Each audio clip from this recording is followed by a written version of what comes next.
This podcast of the Equine Forum is brought to you by the University of Louisville Equine Industry Program at the College of Business. It all begins in 15 seconds right after this word from our podcast sponsor. The University of Louisville Equine Industry Program at the College of Business is now offering a graduate certificate, which can be completed in 15 or 30 weeks and be done as a standalone or used as 20% of your MBA. Classes at both the undergraduate and graduate level are forming now. This is HRRN, horse racing's voice. As they move by the 8th pole, just a touch, has taken the lead from Top Connor. Sierra Leone is running on from the outside. A 16th to go. Sierra Leone comes forward for the lead in deep stretch and wins the Toyota Bluegrass. But they've got 2 lengths to make up on Mystic Dan, who's begging for the wire. Forever Young and Sierra Leone keep on coming. Sierra Leone, Forever Young, and Mystic Dan. A wild finish. Here's the wire. Photo finish. 3 noses on the wire. Mystic Dan, Sierra Leone, and Forever Young in an international thriller.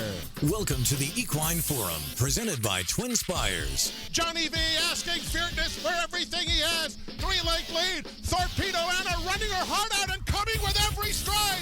Fierceness. Torpedo Anna in an absolutely dramatic conclusion. The champ is back.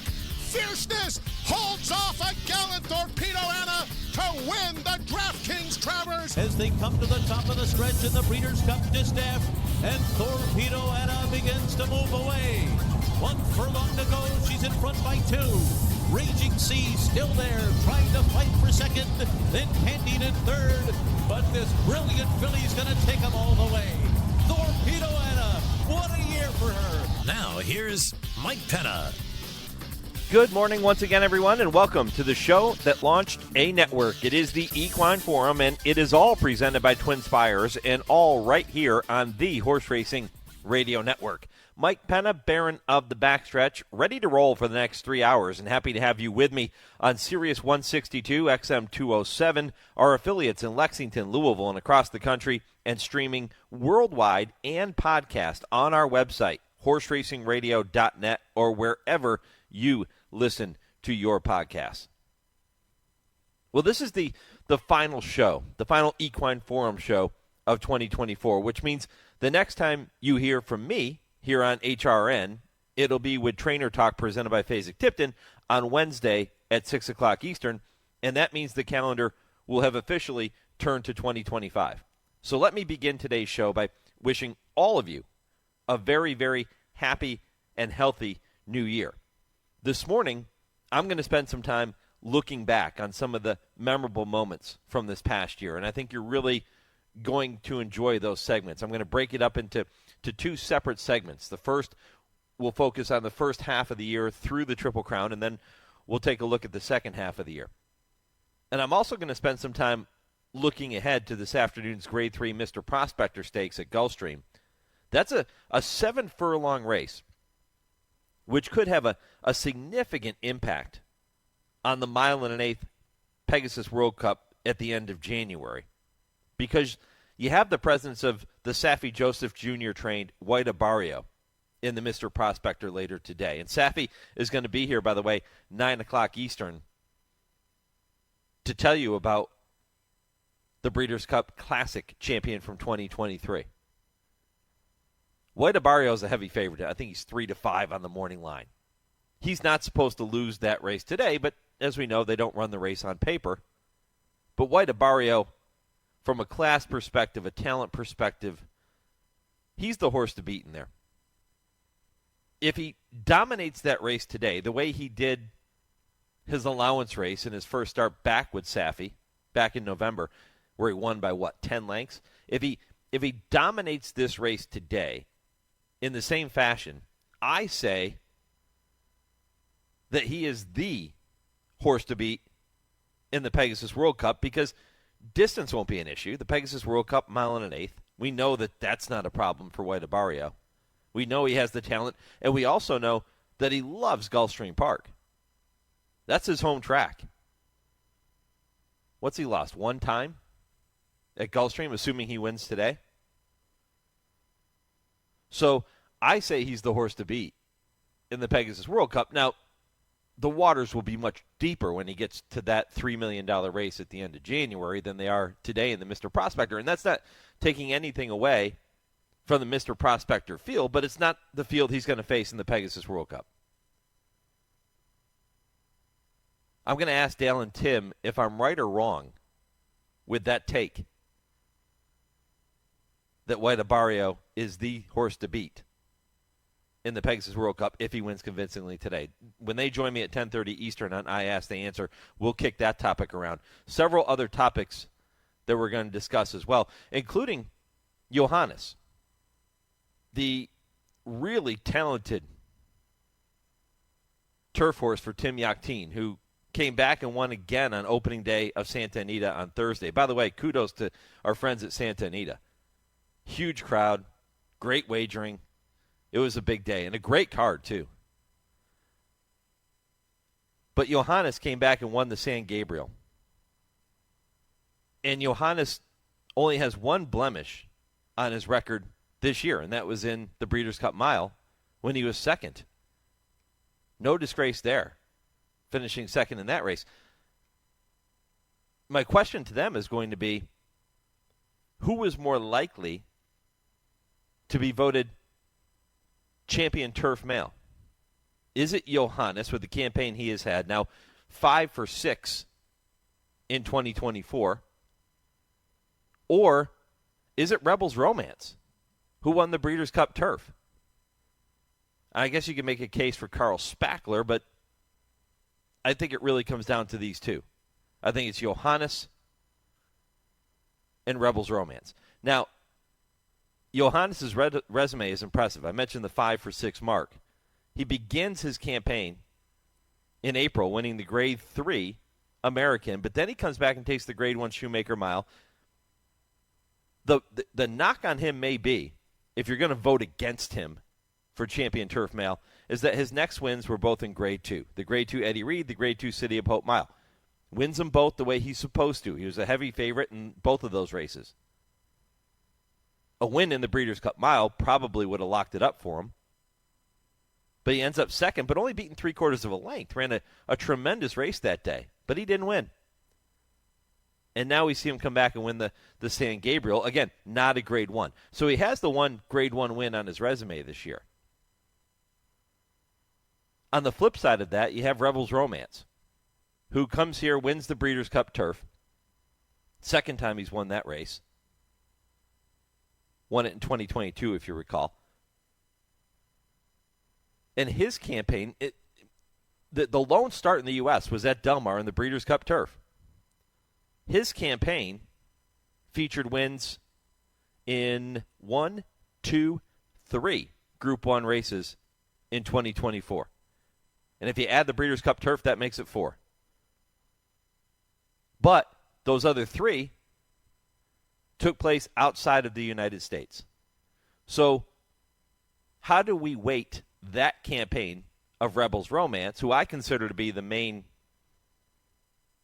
danger, if you will, to Johannes getting that Eclipse Award, as opposed to what Johannes did and not having the Grade 1s, the same number of Grade 1s on his resume, but he had a lot of wins, and it happened here in the States. Going to be really interesting to see what Dale and Tim have to say about that topic. And Tim Yakteen, his trainer, who's going to be with me later in the program, 9:40 Eastern. He'll join me live from Southern California, fresh off of that big win. And I'm going to ask him to defend his player, state his case. Why does he feel Johannes should be the one who is voted champion? It was a really big day in Southern California on Thursday for the folks at Spendthrift Farm, too. Congratulations to them. Mark Toothaker is going to join me from Spendthrift later in this first hour at 8:35. And it's amazing the way some of these things play out. In the Grade 1 La Brea, they have a couple of horses in there. Tamara, the daughter of Beholder. She was, 8-1 on the morning line, I believe. More highly regarded, certainly, than Kopion. They have to scratch Tamara. They go with Kopion, and Kopion pulls off a 34-1 upset? Why run 2 when 1 will do? I know that wasn't the intention. I know that they didn't intend to scratch Tamara. But Kopion showed up in a big, big way. So I'm going to talk to Mark Toothaker about that. Plus, they win the Malibu. At least their stallion, Maximum Mischief, wins the Malibu with Raging Torrent as well. So a huge day. We'll talk to Mark Toothaker. He'll tell you more about the Spendthrift Stallions coming up later in this first half of the program. My poll question for you this morning. Let's keep it simple. What was your favorite race of 2024? Your favorite race. Doesn't even have to be a greatest stakes race. Like, doesn't have to be the Kentucky Derby. Doesn't have to be the Breeders' Cup. But your personal favorite race of 2024. And this can mean different things for different people. If you ask me this question the year that my wife and I bought into our first racehorse and he won his first career race, first horse we ever owned, he wins the first race he ever runs in, I would tell you that was my favorite race of 2024. Still one of my favorite races of all time. Or at least my favorite race of that year. So maybe it's something personal for you. Maybe not. Maybe you just love Mystic Dan. Maybe you love Torpedo Anna. Maybe you love Dornoch. I don't know. Whoever it is. Sierra Leone. Johannes. Whatever your favorite race was in 2024, that's what I want to hear about. So let me know your thoughts. Go to @HRRN on X. You can go to Horse Racing Radio Network on Facebook. And if you don't do social media, email your story to me, or at least your answer. What was your favorite race of 2024? You can get in touch with the show, Mike at horseracingradio.net, to let me know your thoughts. So it's a busy program. Again, Mark Toothaker here later in the first hour. Tim Yakteen in hour number 2. Saffie Joseph Jr. with me in hour number 2. 10 o'clock Eastern begins the third hour of the program. We begin every week with the TwinSpires Triple Play. James Scully will have 3 races you can keep an eye on later today. Kurt Becker's Stroll Through Racing History at 10:20. And at 10:30, I ask, they answer with Dale Romans and Tim Wilkin. Lots to get to. When I come back, I begin my look back at 2024. This is the Equine Forum, presented by TwinSpires on HRRN, Horse Racing's voice. Race the TwinSpires, where you can unlock a $25 risk-free bet. Just use the code HRRN25 when you sign up. And if your first bet doesn't win, TwinSpires will refund your account up to $25. Wagering on the app is fast with free past performances, insider picks, and power plays every day you wager. TwinSpires. Download the app today to earn your $25 risk-free bet. Void where prohibited. For terms and conditions, visit TwinSpires.com. Must be 18 or older, 21 and older where applicable. For help with a gambling problem, call 1-800-GAMBLER. They're off in the Kentucky Derby. His sire is one of the most exciting young stallions in the world. His dam has become one of the most important broodmares in the industry. And on the first Saturday in May, his genetic brilliance shined brightest on racing's biggest stage. They come into the final 16th, and it is going to be Mage to win the Kentucky Derby. Mage, standing at Airdrie Stud. Think about it. HRRN is live online. Go to our website at horseracingradio.net to stream all of our broadcasts live or listen to the show archives anytime. Read our blogs, get the latest news, and see our entire broadcast schedule. It's all there at horseracingradio.net. And follow us on Twitter at HRRN and like our page on Facebook. Search Apple Podcasts for HRRN and download our latest shows. HRRN is home to racing's biggest events, and our home on the web is at horseracingradio.net. You're listening to the Equine Forum on HRRN, presented by TwinSpires. Novel leads by a length. Myers under pressure, and he's not kicked on. Outside, Harry Hood. Inside, Henley's Joy. Back from the outside, it's Jamestown. Cyber Ninja very much part of this, but he needs some place to go. They straighten for the drive, and it's still Spy Novel the target. He's an eighth of a mile from home, and at the rail, Henley's Joy runs at him from second now. Henley's Joy closing good ground. He takes the lead now. It's the 8-year-old pro. It's Henley's Joy at 5-1. He'll win the Wednesday feature going away. Spy Novel sticked well for second ahead of Harry Hood third. Then Cyber Ninja in 2:11 and 3. Pete Aiello with the call of that allowance win at Gulfstream for Henley's Joy. That happened January 31st of this year. It was the 8th race of the afternoon. Again, not a greatest stakes race, but for me, one of the more memorable moments in 2024. And I remember talking with Dale and Tim about that performance on the Equine Forum show after it happened, the Saturday after that race occurred. And the reason I brought it up is because Henley's Joy, with that win, snapped a 34-race losing streak. That was his first win in 4.5 years. His previous win prior to that came in the 2019 Grade 1 Belmont Derby Invitational. So he wins a Grade 1, then he goes 4.5 years and 34 races without winning a race. What? And I asked Dale and Tim that Saturday morning after that race, I asked them if we had already seen the moment of 2024. Again, that happened January 31st. Was that the moment of 2024? It's one I'm not going to forget.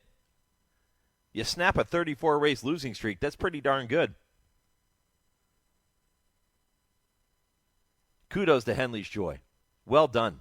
Well done. That was a really cool story for me to kick off the year. But there were so many others that stood out. And in this next segment, I'm going to take a look at the first half of the year with some of the highlights, and then we'll take a look at the second half of the year in hour number 2. But as with every year, every new year, horse racing's focus begins to shift to the 3-year-olds and the road to the Kentucky Oaks and the Kentucky Derby. And while nobody knows how things are going to unfold on the path to the first Saturday in May, the New Year's Day renewal of the Smarty Jones at Oaklawn gave us a pretty good glimpse of some things to come. Catching Freedom's going to get to the outside. He's being pumped upon to get going, but swings to the extreme outside as they come off the turn. Mystic Dan, Jess Steele is right there to tackle. Catching Freedom on the far outside. Informed Patriot getting bumped around at the rail. Jess Steele in front. Inside Mystic Dan back to second, and Catching Freedom is finding his best stride now. And Catching Freedom and Christian Torres racing clear. He kicks off his year with 10 Kentucky Derby points. Catching Freedom over Jess Steele, Informed Patriot, Photo for fourth, Gettysburg Address, and Mystic Dan. Albaugh Family Stables Catching Freedom let everyone know he would be a player in the 2024 Kentucky Derby picture, but it was the horse who finished 5th, you just heard his name at the end of that call, who would make the most noise 4 months later, but more on him in just a little bit. One of the early season goals for many owners, many trainers, and horses is the Pegasus World Cup in late January at Gulfstream Park. And 2024 was certainly no exception. With the retirement of Horse of the Year Cody's Wish, the older horse division was looking for a new leader. And on January 27th, with $3 million on the line, the Bob Baffert-trained National Treasure moved to the head of the class.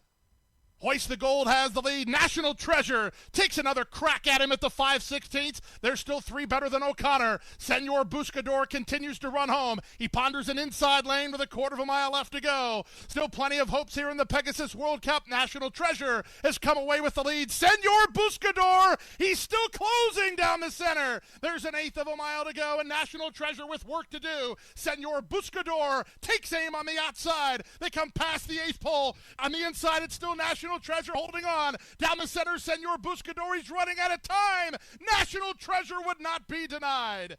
National Treasure wins the Pegasus World Cup. Senor Buscador just ran out of racetrack. Third is Krupe in 1:50 and 2.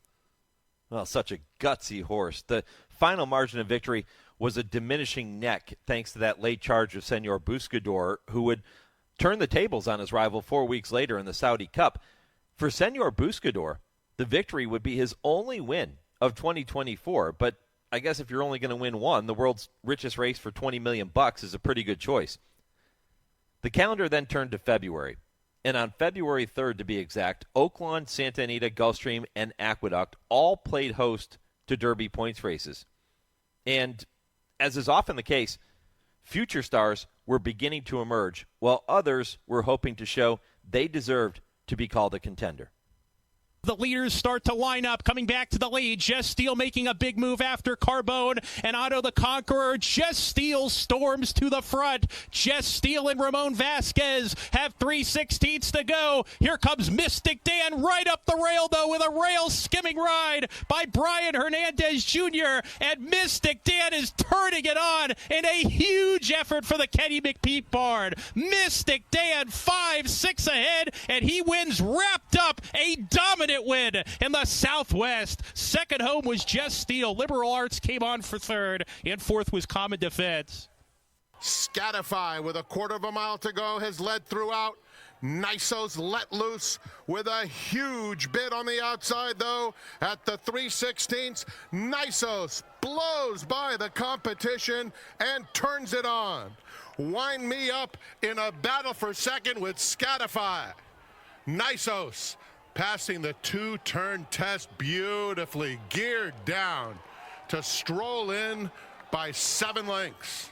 Wind me up second, Scatify, McVeigh, and a photo between Moonlit Sonata and Better Than Gold. The Robert B. Lewis in 1:36.65 seconds for the undefeated Nisos. Fierceness not out of second gear yet. They went 3 quarters, and Fierceness goes to the first finish line, trying to put Hades away. Gaffleon getting a response from Domestic Product, and it's time to go to work for the 2-year-old champ. Fierceness is off the turn, but he's not home yet, as Hades is dead game and battling back. Off-cover Domestic Product is charging hard. 16th to go. Fierceness coming up empty now. Hades has the lead. Domestic Product is out of time. DJ Stables, Hades wins the Holy Bull under Paco Lopez. From Domestic Product second. Fierceness, he was empty. He finished third, 146 flat. And El Grandeo is back in front. It's El Grandeo who kicks away. Kane continues to chase. Uncle Heavy is trying to commence a rally, is making hard work of it. Light line and deposition on the grandstand side, but El Grandeo is still there. El Grandeo, here comes a run from Uncle Heavy, and Uncle Heavy in between horses. Deposition on the far outside, light line right there. El Grandeo needs the wire. Uncle Heavy late. It's a photo finish. Oh, that's 2 noses on the line. El Grandeo trying to hold off an oncoming Uncle Heavy. Light line was in there, so was deposition. 1:53 and 3. It's a photo in the Withers. Yeah, a photo that would go to Uncle Heavy. And, I remember after Mystic Dan dominated the Southwest the way he did, the conversation immediately turned to, was he a contender or a pretender? Was it the wet track in the Southwest that moved him up? Could he only run in the mud? Well, we know what happened later in the season. How about Nisos? Remember him winning the Robert B. Lewis, and all of a sudden he became the darling of the Derby Trail. He was the horse to beat for Bob Baffert, and the connections were going to leave Nisos with Baffert, and then he wouldn't compete in the Derby. All of these different things that were being talked about. But one of the most talked about storylines following those 4 races was the disappointing third-place finish of juvenile champion Fierceness, upset by Hades in the Holy Bull. And people were asking, had the rest of the crop caught up to him, or would that one race prove to be just a blip on the radar for owner Mike Rapoli's very talented colt? The answers, of course, would be revealed in the months ahead. 2 weeks later, the road to the Kentucky Derby stopped at the fairgrounds in New Orleans, and the Risen Star would give us a rapidly ascending equine star. Chasing Freedom is 4 wide. B-Dancer, Real Men, Violin toward the inside as they turn for home after 3 quarters in 1:14.74 seconds. Track Phantom charging on the outside is Resilience. Hall of Fame flattens out. Chasing Freedom trying to keep a straight path, and Sierra Leone charging hard on the outside. It's Track Phantom, Resilience, Chasing Freedom in tight quarters between horses. Sierra Leone on the outside for Tyler Gaffleon. Sierra Leone, Track Phantom down. Chasing Freedom third, and Resilience finished fourth in the Risen Star. Sierra Leone, remember his name. The month of March came in like a lion with 5 Derby preps on the month's opening weekend. Older horses, by the way, also found themselves back in the spotlight, and with National Treasure and Senor Buscador enjoying some R&R, it was time for another Bob Baffert trainee to shine in the historic Santa Anita Handicap. Subsonador trying to shake loose with a quarter of a mile to go, and he's done so. He's in front by 3 suddenly. Reincarnate down at the rail. Newgate swinging into action on the far outside. Newgrange inside of him. There's an 1/8 of a mile to go. Subsonador by 2. Reincarnate chasing. Newgate on the outside is also closing stoutly. Here comes Newgate after Subsonador. Newgate has good momentum coming right to Subsonador, who has led throughout. Subsonador digging in. Newgate surging. Here's the line. Newgate gets up to win the big cap under Frankie Dettori over Subsonador in a thrilling display, getting up right on the money. Yeah, thrilling indeed. A few weeks later, we would get our first look at a budding star in the 3-year-old filly division. They start to pack up around the turn. Recharge has company. Torpedo Anna in the 3-path looms large, and now Tyler Gaffleone sounds the alarm on West Omaha, and she's moving forward at the top of the lane. Torpedo Anna off the turn. West Omaha all in second. Recharge done. Candy Isle weakens. Then All Things Go. It's Torpedo Anna. Furlong to go. Opening up 3. West Omaha second. Tappaginelli third. Torpedo Anna is back in business off the layoff, and she is a dominant winner of the fantasy. Kentucky Oaks, you bet. Torpedo Anna over West Omaha, Tappaginelli, and All Things Go. Torpedo Anna. Kentucky Oaks and much, much more in her future. While Torpedo Anna was beginning that campaign to remember, Catching Freedom continued to show himself as a leading Derby contender, while Redemption was on the mind of juvenile champion Fierceness in the Florida Derby. And the racing world would begin to take notice of an undefeated colt from the land of the rising sun. It's Track Phantom and Common Defense. They're a neck apart as they turn for home. Antiquarian is sweeping outside of Tuscan Gold. Then toward the inside, Awesome Ruda. Hall of Fame down there with the rail. Catching Freedom is unwinding on the extreme outside through the final quarter of a mile. And it's Common Defense. Toward the inside, Track Phantom determined. Track Phantom sticking that neck out. Just holds Common Defense. Moving up Tuscan Gold. And here comes Catching Freedom, who's charging for Flavian Pratt. They come past the 16th. Last to first. It's Catching Freedom to win the Louisiana Derby. Anna Marie was second to Catching Freedom. Tuscan Gold third. Track Phantom finished fourth. Fierceness, he is getting away. He's now 4 in front. Catalytic is second. Grandmo the first is third. On the outside, Frankie's Empire, Conquest Warrior at the rail, but they all have too much to do. Fierceness is putting on a show in Hallandale today. Fierceness, the real Fierceness, has showed up to South Florida, and he's crushing them in the Florida Derby. Fierceness geared down and on his way to Louisville. Fierceness authoritatively in the Florida Derby. He never had a threat. Catalytic was second. It's a very close photo for third between Grandmo the first and Conquest Warrior. Hades to complete the high five in 1:48.1. Not too far away, Panda Gate still with 4 to pick up. As they get into the running here, Autobahn takes over. Forever Young on the one rein there, but balances up now, comes up to the outside of Autobahn, who has to be brave. It's Forever Young, though, for Japan, who comes up to the outside of Autobahn, goes past by a length. Forever Young drawing away here in the late stages, and it's another Japan domination in the UAE Derby. Autobahn very brave in second. Third across Panda Gate from Mendelssohn Bay. Then came Navy Seal, Rock War, Guns and Glory. So many great memories with those calls, right? Takes you back to the early part of 2024. Not done yet, because with the Derby picture now coming into focus, one major test remained for the horse that many people believed to be the one to beat on the first Saturday in May. Sierra Leone is toward the center of the pack, looking toward the outside. 8 lengths to make up, just over a quarter mile to go. Top Connor is the leader. Epic Ride swings wide, just a touch between horses. Dornock has to shift lanes along with Sierra Leone. That pair out in the center of the track, still 5 lengths off the lead as they move by the 8th pole. Just a touch has taken the lead from Top Connor. Sierra Leone is running on from the outside. A 16th to go. Sierra Leone comes forward for the lead and deep stretch and wins the Toyota Bluegrass for Tyler Gaffleone. Just a touch was second. Epic Ride was third. 1 minute, 50.08 seconds. Man, you got to love when the stars deliver on the big stage, and Sierra Leone did just that. With his win in the Bluegrass, he had set the stage for a highly anticipated showdown with fierceness beneath the TwinSpires, but it was the run for the Lilies the day before that served as a foreshadowing of things to come.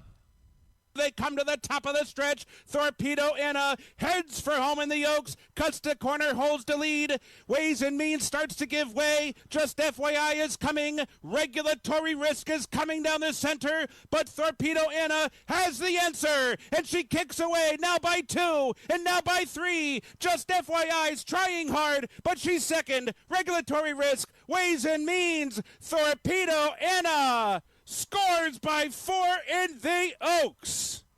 Wire to wire over Just FYI, Regulatory Risk. Then it was either Everland or Ways and Means. A huge effort by the Ken McPeak trained Torpedo Anna to win the Kentucky Oaks. Ridden by jockey Brian Hernandez Jr., the duo would celebrate their super filly, neither of them realizing their magical weekend was just getting started.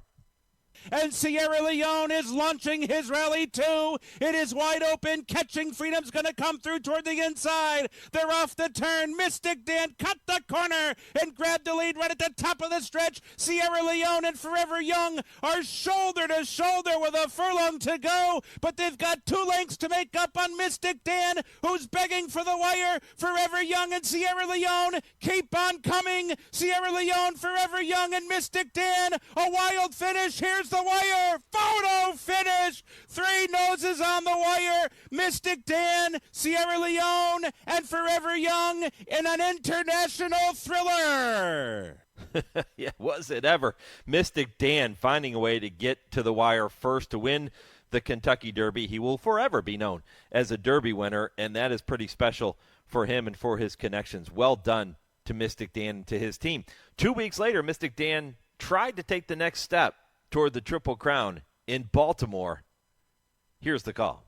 With a quarter to go at Pimlico, and leading the way, Seize the Gray. Seize the Gray trying to lead them all the way. Seize the Gray, and here's Mystic Dan tipping to the outside. Mystic Dan's coming with a run at the 3/16, but still in front of Seize the Gray. Seize the Gray and Jaime Torres in front. Mystic Dan, Brian Hernandez Jr. catching Freedom on the outside with a late mid. It's Seize the Gray in front by 2, shifting out a little bit under left-handed pressure as they're close to home in the Preakness. Seize the Gray. Oh, Jaime Torres seize the day to win the 149th running of the Preakness with Mystic Dan are catching Freedom. And then it was Tuscan Gold Just Steel, Uncle Heavy, followed by Imagination and Mugatu.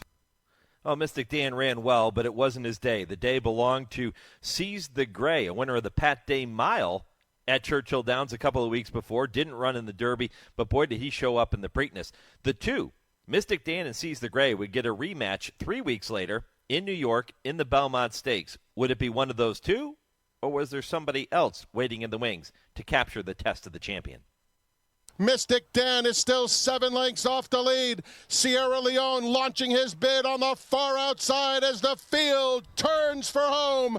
Mindframe on the outside is coming after Dornoch, and it's Mindframe and Dornoch head in head with a furlong left to go. Sierra Leone is closing ground. It's Dornoch hugging the rail. Mindframe a little erratic, but he's still right there with Dornoch in an absolute thriller. Dornoch and Mindframe, it will be Dornoch and Luis Saez to win the Belmont Stakes at Saratoga.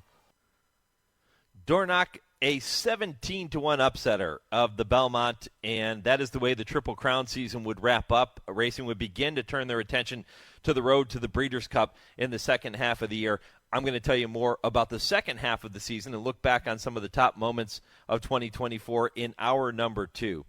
But today, the Joe Hernandez Stakes is renewed at Santa Anita, honoring the longtime track announcer at Santa Anita. He was there starting the day that the track opened, and he stayed on the microphone until the day he literally fainted at the microphone. And Joe Hernandez, remembering him, I think is so cool because it's a great time to look back on some of the great voices we've had in thoroughbred racing, and I'm going to do that at 10:30 Eastern with Dale and Tim. We'll talk about some of the legendary announcers not calling races. But as you heard all the calls that we put together for you there, the announcers we have in the sport today are so talented, so good, and I'm appreciative of every single one of them.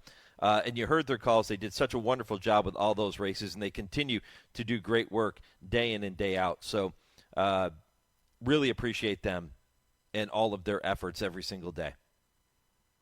All right, coming up next, it is time for your Legends of the Turf story. Short commercial break, and then I'm going to welcome Mark Toothaker to the program. Mark with Spendthrift Farm. Huge weekend for Spendthrift, or a huge day for Spendthrift on Thursday, opening day of Santa Anita. Going to tell you all about that in the next segment. But first, this week's edition of your Legends of the Turf. In early August of 1919, Samuel D. Riddle's big chestnut 2-year-old Man o' War captured his 6th straight race, and continuing on unbeaten carried 130 pounds, unheard of, by the way, of current racing practice, to that win in the $10,000 United States Hotel Stakes at Saratoga. The speed and stamina of Big Red had already become legendary, but there were horsemen who had reservations as to his ability to sustain his remarkable speed over a distance of ground. And those self-same doubters felt there would be a real test in his forthcoming scheduled races, the Sanford and the Hopeful, when he would face the very best 2-year-olds in training at the time. The son of Fair Play was a veritable giant, standing better than 16 hands and weighing in at nearly 1,100 pounds. He looked more like a 4-year-old rather than a 2-year-old. Oh, there were challengers to his credentials, all right. Trainer Jimmy Rowe had 2 in a Wild Air and Upset, although Man o' War had whipped Upset in the aforementioned United States Hotel. And then there was Miss Jemima. On Saturday, August 13, 1919, 7 horses answered the call to post in the Sanford Memorial. One of the meeting's largest crowds, better than 20,000, were on hand to view the attempt of the great Riddle 2-year-old to remain unscathed. John Madden had Captain Alcock in the field, and the most likely contenders were Golden Broom at 2-1 and Upset, who was 7-1. Man o' War was the post-time odds-on choice for the betting public at 1-2. Golden Broom was the inside horse with Frankie Ambrose in the irons. Man o' War was in post 6 with his regular rider Johnny Loftus in the saddle. Golden Broom acted up considerably both in the post parade and at the start, showing both his nervousness and his greenness. But when the flag dropped at the start, Golden Broom was away winging. By the time the field had gone a bare 16th of a mile, Ambrose had the speedy youngster 2 lengths in front. Upset, Harry Payne Whitney's fine juvenile, who was also away like a rocket, and settled into 2nd place with Donna Khan at 3rd. Man o' War had gotten away poorly, highly unusual for the Riddle standard bearer, almost being left at the post. By the time Loftus had Big Red settled into stride, he was 6th as the field hit the clubhouse turn. By the time the field swung off the turn into the stretch run, Golden Broom was still winging away clearly in front. Man o' War had improved his position to 3rd, cutting down the margin with every stride. It was Golden Brown by a length, Upset by an open 2, and Man o' War 3rd. The rest of the field had given up the chase in mid-stretch, with Man o' War 2nd. Upset had Man o' War by a length and a half at the 16th pole, and Loftus dug in on Big Red, asking Nicole for everything he had. 100 feet from the wire, the margin was 3 parts of a length, but Man o' War was running out of real estate. Upset was hanging on tenaciously. As they hit the wire, it was Upset, the number 4 horse of Harry Payne Whitney, still a neck in front of Man o' War, who was gaining slowly. Golden Brown had barely enough left to hang on for 3rd. Captain Alcock finished 4th. The horse appropriately named Upset had indeed lived up to his moniker, and forever, from that day on, became part of a thoroughbred lore, legend, and mystique as the only horse ever to defeat Man o' War. It all happened in the Sanford at Saratoga, August 13, 1919. A great moment in thoroughbred racing. This is HRRN, horse racing's voice. Race the TwinSpires, where you can unlock a $25 risk-free bet. Just use the code HRRN25 when you sign up. And if your first bet doesn't win, TwinSpires will refund your account up to $25. Wagering on the app is fast with free past performances, insider picks, and power plays every day you wager. TwinSpires. Download the app today to earn your $25 risk-free bet. Void where prohibited. For terms and conditions, visit TwinSpires.com. Must be 18 or older, 21 and older where applicable. For help with a gambling problem, call 1-800-GAMBLER. a two-time Grade 1 winner at Saratoga with nearly $2.5 million in earnings, and one of the best sons of super sire Gunrunner. And it is Gunite, and he's going to win the 117th running of the hopeful. Gunite is maintaining the lead, and he will defeat Elite Power in the Forgo. Gunite posted 9 triple-digit buyers, won 9 races, and hit the board in 19 of 21 starts. Precocious, fast, durable, and tough. Call the team at Ashford today to book your mare. The championship meet is back at Gulfstream Park. Come to Hallandale Beach and experience the best in live racing action Thursday through Sunday, plus an expanded event schedule. Join us trackside at the Carousel Club or head upstairs to 10 Palms Restaurant with an elevated view of the track. Enjoy the world's best horses, trainers, and jockeys as they compete all winter long. For stake schedules, reservations, and more, head to GulfstreamPark.com. You're listening to the Equine Forum on HRRN, presented by TwinSpires. Kopion takes the lead away from Sandy Bottom, opens up to Hope Road on the outside. Now gets a reminder to come after that. Kopion, who has a 3-length lead. It's Kopion in charge inside the final 1/8 of a mile. Hope Road in second, followed by Splendora, who's picking up some pieces late. But Kopion has come back in fine style, and Kopion has won the La Brea Stakes handily by 3 lengths. Splendora finished second, and Sugarfish rocketed home to get the show dough. Welcome back to the Equine Forum, presented by TwinSpires. Mike Penna, Baron of the Backstretch, taking you up until 11 a.m. Eastern on this final Equine Forum show of 2024. Happy to have you along for the ride with me. And what a ride it was for Kopion in the La Brea, getting the victory at big odds. And Spendthrift Farm, man, what a weekend, or what a day for them on opening day at Santa Anita on Thursday. And it's crazy the way things work out sometimes. They have to scratch Tamara, the daughter of Beholder from the La Brea. Kopion wins the race at a big price. They're still celebrating. Tamara's going to be fine. She spiked a fever. She'll be okay. We'll see. We'll hear more from her down the road. But Mark Toothaker is with Spendthrift now, and he's with me now here on the Equine Forum. Mark, good morning. Hey, Mike. Thank you so much for letting me join you this morning. And we're still definitely walking on air after the day that Omaha Beach and Maximus Mischief had on Thursday. No doubt about it. We were started the day sad and ended the day very, very happy. Let's start with an update on Tamara. I said she'll be fine after spiking that fever. What's the latest on her? All is good. It was just terrible timing. You know, we've had this happen anytime you're in racing. And have the size stable we have. This is just part of the game, and it's a part that we wish wouldn't happen, but, you know, they're animals, and Richard Mandela is always going to do what's right for the horse. And he called and talked to Ned, and Ned communicated with Eric and Tammy, and, you know, they had a lot of people out there to watch her run on Thursday, and, you know, we were all felt like this was going to be a great comeback race for her. And then, you know, you get that news, and Richard had been saying, you know, for the last week that he really wanted to run Kopion because she couldn't be training any better. And, you know, but we felt like, you know, that Tamara was certainly, you know, our best shot to win that Grade 1. And man, but I don't know if Tamara could have outrun Kopion the other day. Kopion absolutely just ran about as well as we could have ever expected or ever hoped for her to do. Yeah, she doesn't take a back seat to a lot of fillies. You look at the way she began her career, winning her maiden race right off the bat in November of 2023. She comes back and wins the Grade 3 Santa Ynez after that. Then second in the Las Virgenes, fourth in the Santa Anita Oaks. And you go, okay, maybe she's not quite what we thought she was, and then all of a sudden she proves on Thursday, yeah, she kind of is. Well, Richard, you know, I went down to Oakland when Omaha Beach was running in the Rebel, and I wound up going back, got a deal done on him back down for the Arkansas Derby. But, you know, Omaha was grazing outside the barn, and Richard just knocked me off my feet with what he said. he said, I believe this is the best horse I've ever hung a bridle on. And I said, what?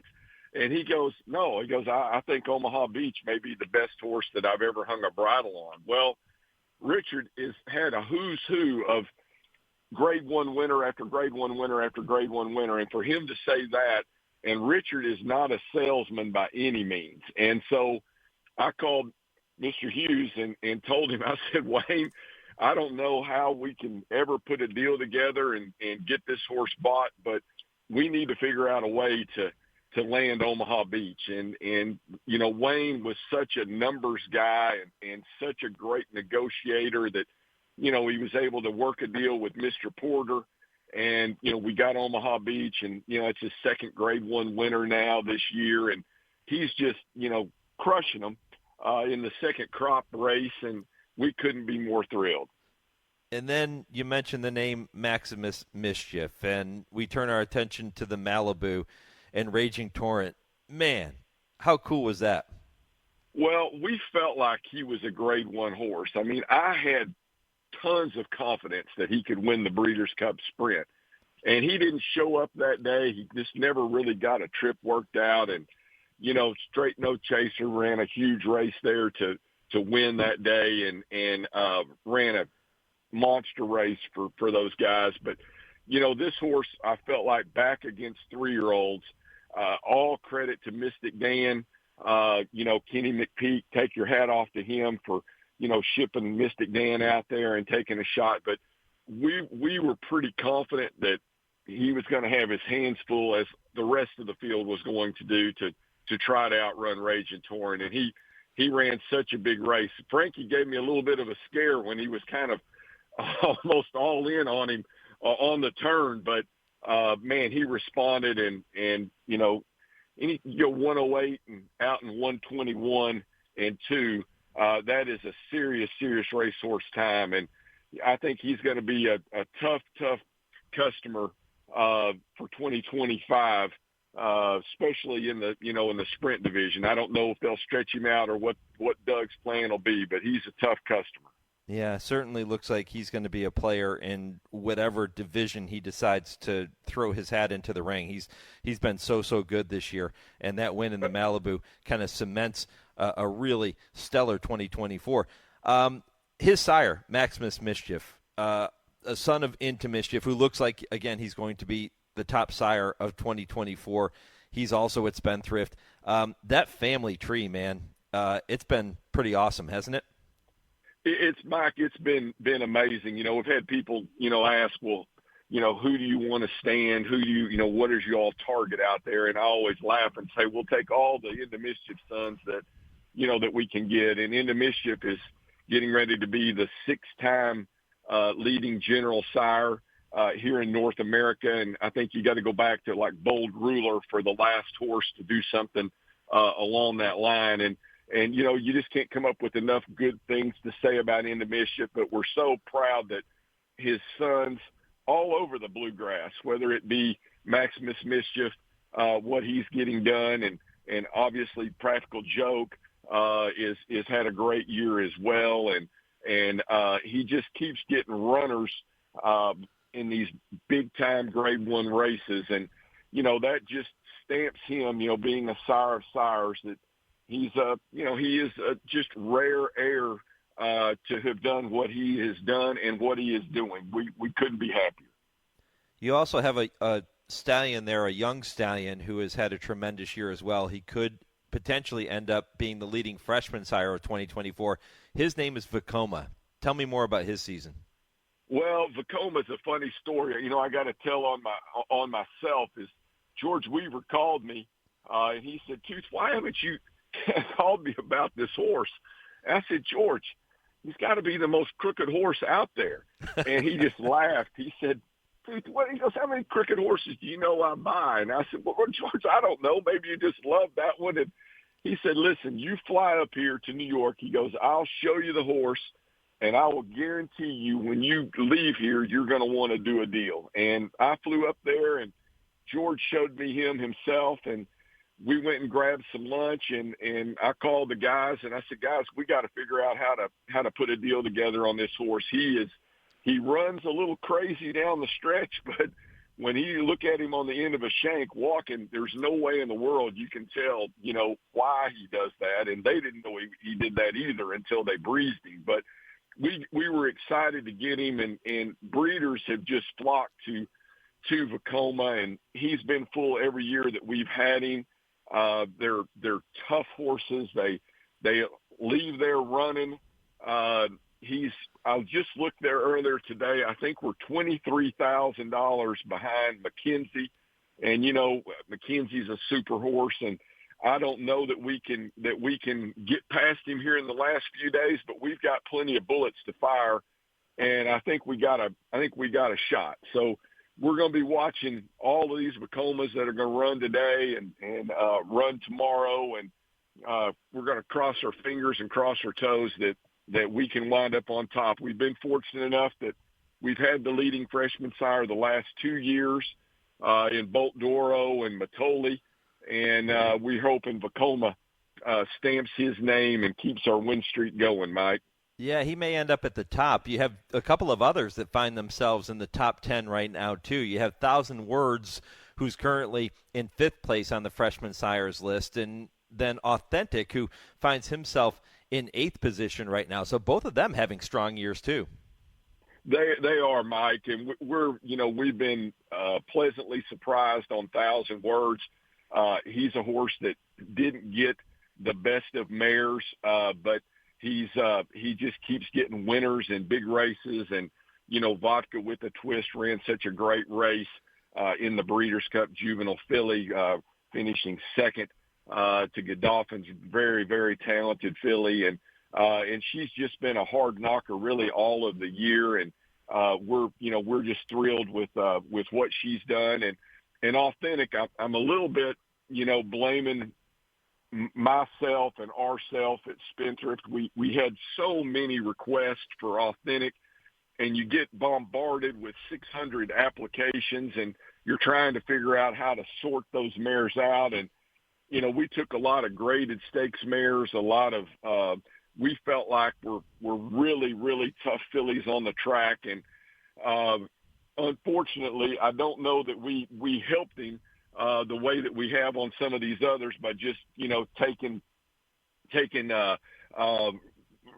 stuff from top breeders that we feel like can raise a heck of a horse. I still feel like Authentic, especially now with this next crop, we weren't as picky as we moved along, and I feel like he's going to turn out to still be a very top stallion for us that we thought all along that he would be. Another son of multiple champion sire Into Mischief standing at Spendthrift. By the way, there are a multitude of options for breeders at Spendthrift. You can go to spendthriftfarm.com to see the entire roster, to read about each of the stallions, and then when you're looking at a stallion to select your mare, you can kind of go through and read the overview, look at their conformation, check out their pedigree.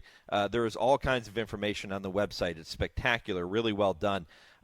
Mark Toothaker with me here on the Horse Racing Radio Network. Mark, how does that process work? You get inundated with applications to these stallions, so many mares that want to breed to them.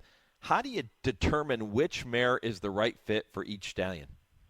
Well, Mike, it is. That's probably the most difficult part, of what we do, is trying to be fair to our breeders, but trying to be extra fair to our stallions. And, after Authentic, this year, with the 3 new stallions coming in, King's Barnes, Door Knock, and National Treasure, we changed up a little bit of the way that we did it. We kind of went back more to our breeders that have been big supporters of Spendthrift, our breeders that we know, do a tremendous job of getting the horses through the sales ring or to the races, and we focused more on who the breeder was.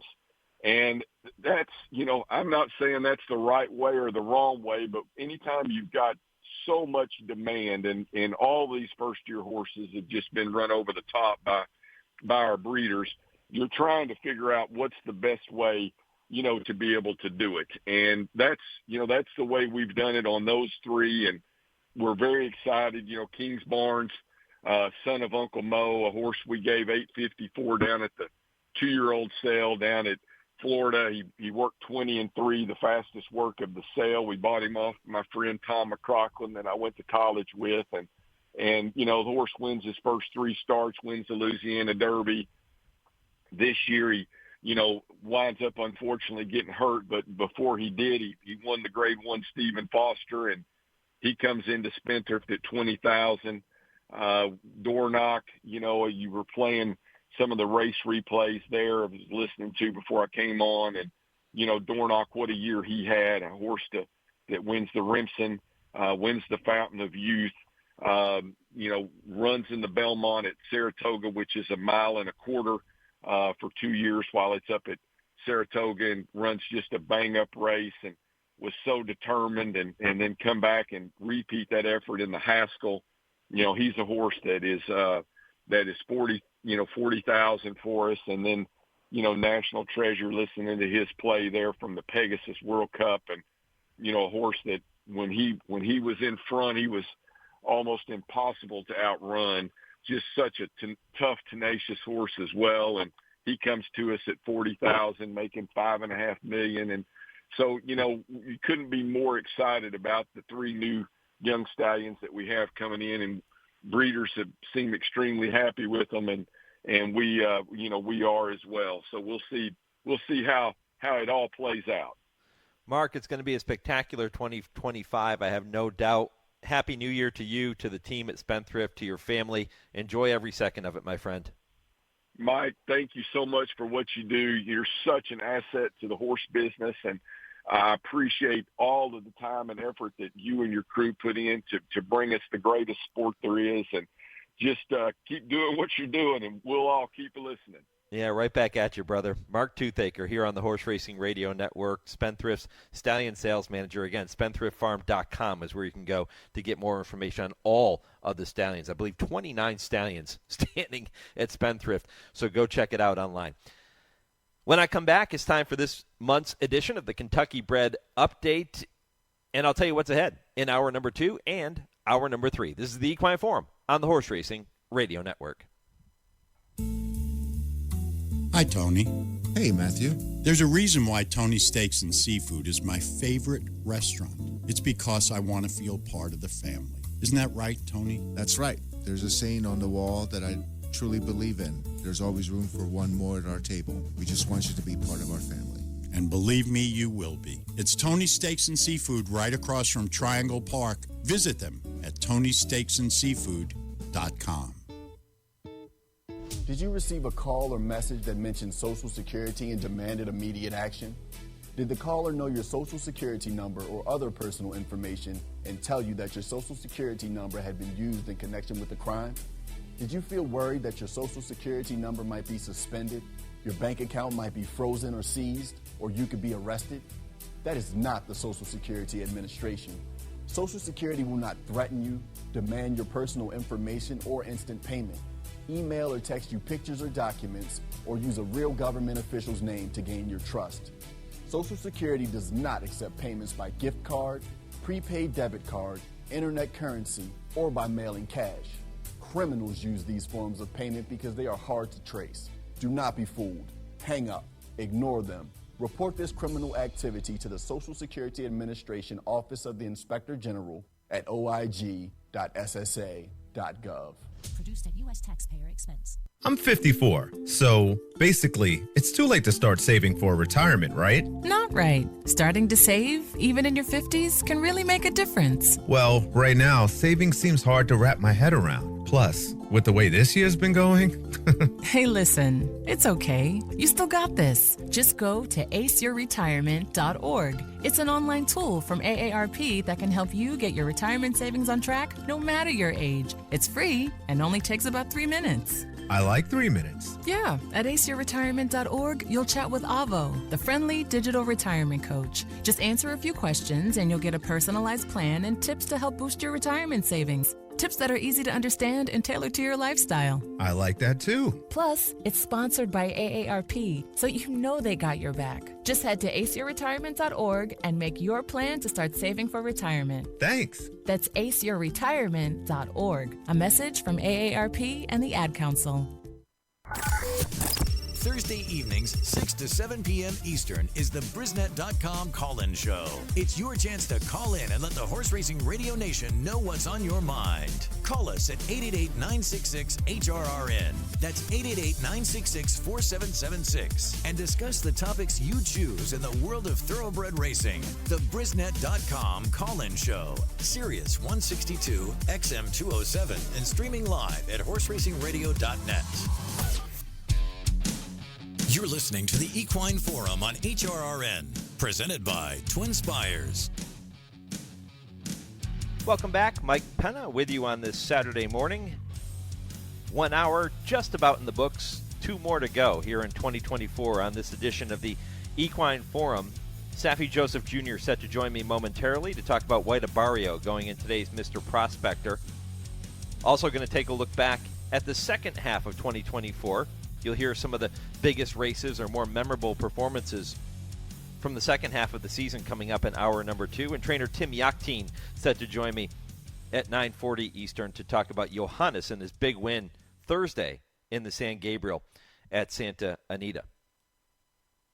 Well, Kentucky breds, man, they win the world over, don't they? Kentucky breds swept the classic races at home in 2024 with Mystic Dan winning the Derby, Seize the Gray taking the Preakness, and Dornoch winning the Belmont Stakes. Kentucky breds also shined in Europe in 2024 with the likes of Group 1 winners City of Troy, Ramatui, and Opera Singer winning important races, as well as Group 2 winning 2-year-old Shareholder and Black Forza.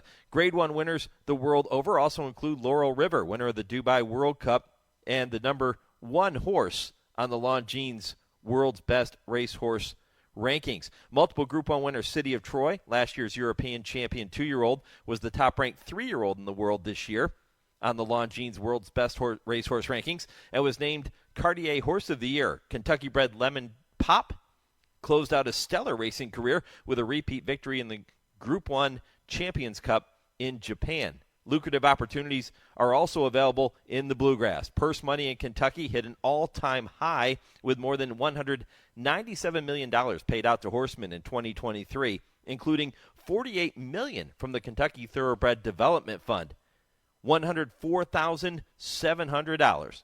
That is Kentucky's average purse per race. Think about that. It outpaces all other leading racing jurisdictions, including Arkansas, New York, California, and Florida. Over $200 million has been distributed to Kentucky breeders since 2006, with KBIF contributing $16.2 million to eligible breeders. The fullest fields in the country and quality racing year-round at Kentucky's 5 racetracks. Trust me, there is no better time to breed and race in the Bluegrass.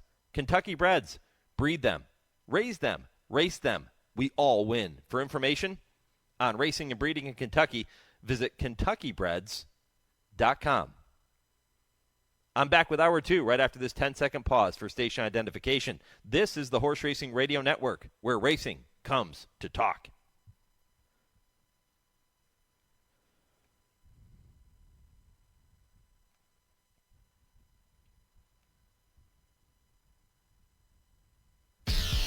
This is the Equine Forum, presented by TwinSpires.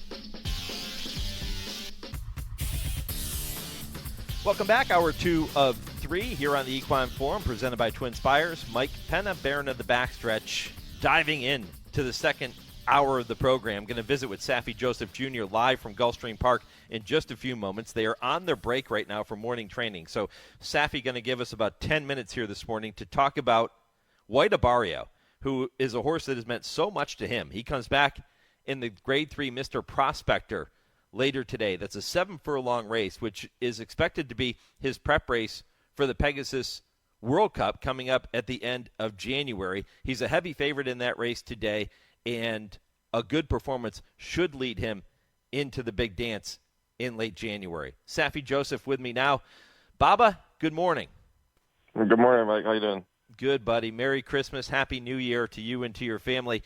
Let's talk about White Abarrio. He could make it a really happy new year for you. Yeah, I mean, he's coming off the win last time. That we didn't really know what to expect. We were hoping he would come back to form. He had shown signs that he should, and obviously that was a big relief. And now he gets tested in a bit better race quality-wise, and we feel like he's shown all the good signs that he should run well again.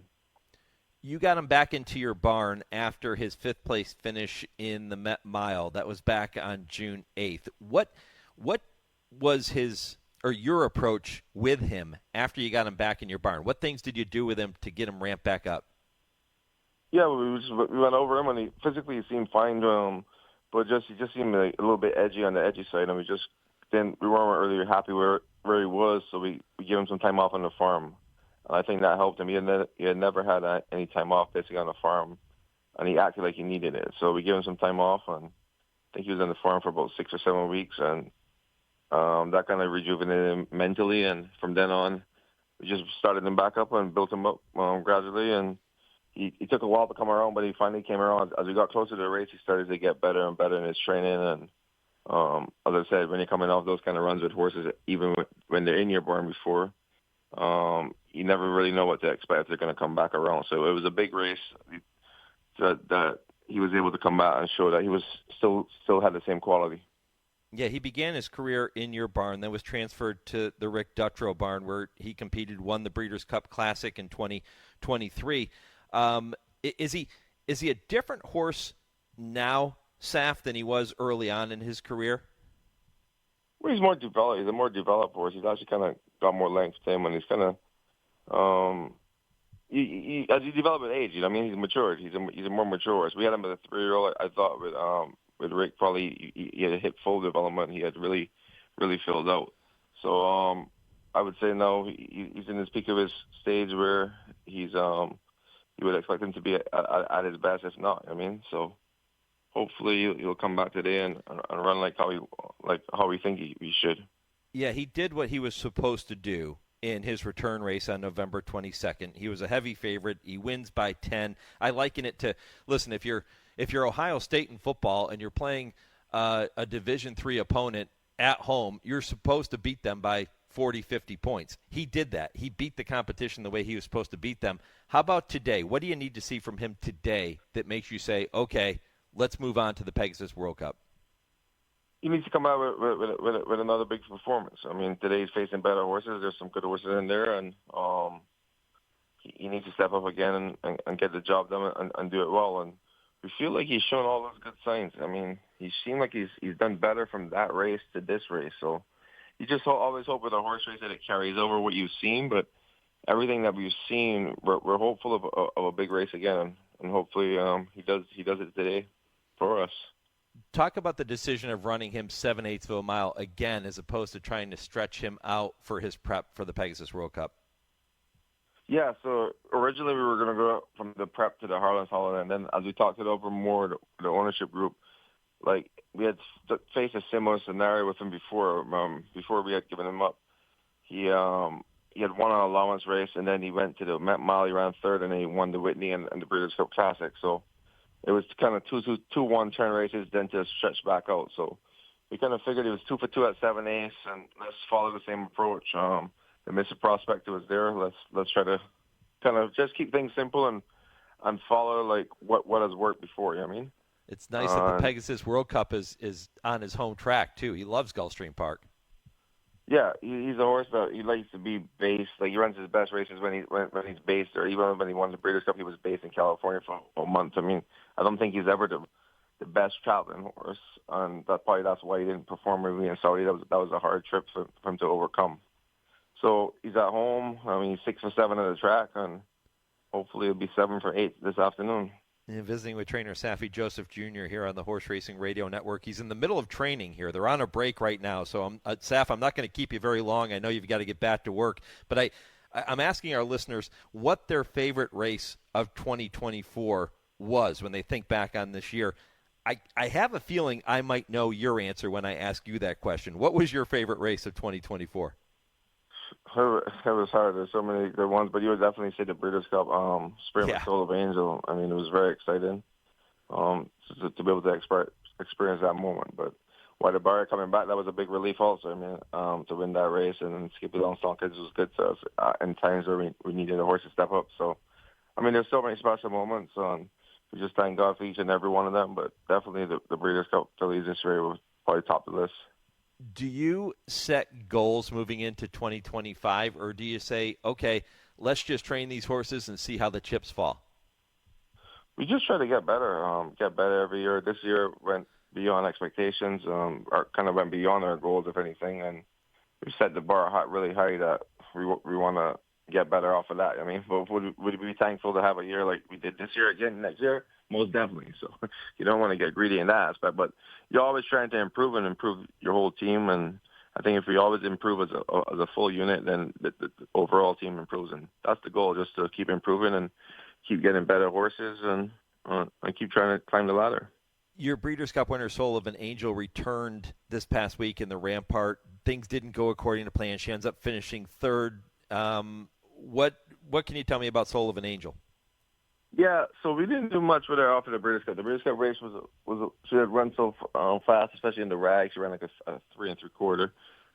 So we wanted to get through the race to kind of win. Obviously, I didn't want to get her beat, but I was very skeptical on how I had it prepared. And I think overall, I don't think that was a deciding factor why she got beat. I think she got beat because the pace was so slow. I mean, because from a fitness standpoint after the race, she didn't seem that tired. So, I mean, that's racing, but it's a long year. We didn't want her to have to peak to win that spot. I mean, it was more of trying to get through that spot to get her to Saudi. There's a possibility she could go to Saudi, and that's the reason she ran, because she needed if she needed to go to Saudi, she needed to run once before she go to Saudi. And nothing's really decided yet of where she goes yet, but there's a strong possibility she could still go to Saudi, and that was kind of the build-up factor to get there. So, if anything, I'll take the responsibility for her getting beat, and I think she's going to have a big year, all being well still. I love it. Saffie Joseph Jr. here on the Horse Racing Radio Network. Saff, Happy New Year to you, to your family. Say hello to everybody for me, and let's keep it rolling into 2025, my friend. Thank you very much, Mike. Take care. All right, buddy. Saffie Joseph here on HRRN.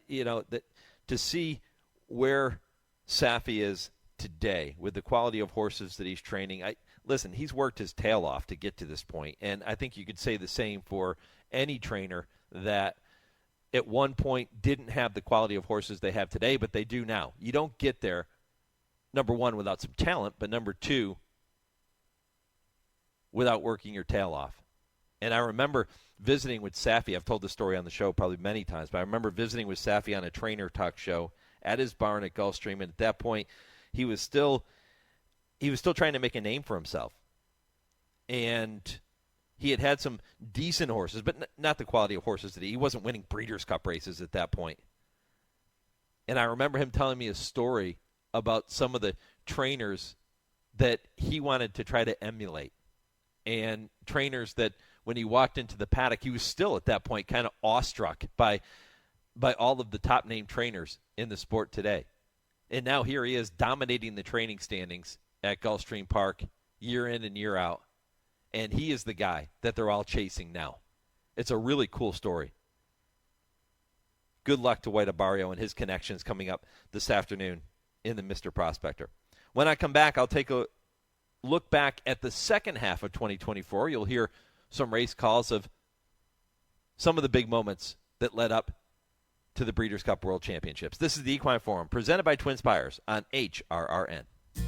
Race the TwinSpires, where you can unlock a $25 risk-free bet. Just use the code HRRN25 when you sign up. And if your first bet doesn't win, TwinSpires will refund your account up to $25. Wagering on the app is fast with free past performances, insider picks, and power plays every day you wager. TwinSpires. Download the app today to earn your $25 risk-free bet. Void where prohibited. For terms and conditions, visit TwinSpires.com. Must be 18 or older, 21 and older where applicable. For help with a gambling problem, call 1-800-GAMBLER. It's time now to shine the spotlight on the Darley Taking the Reins Performer of the Week. 3/4 for Built in 1 to 13.77 seconds, and Built has builded up a big lead, coming down toward the final 16th, and Built has the kick. Magnitude chased Built throughout. Render Judgment is third, and Built just steamed away from them in the gun runner.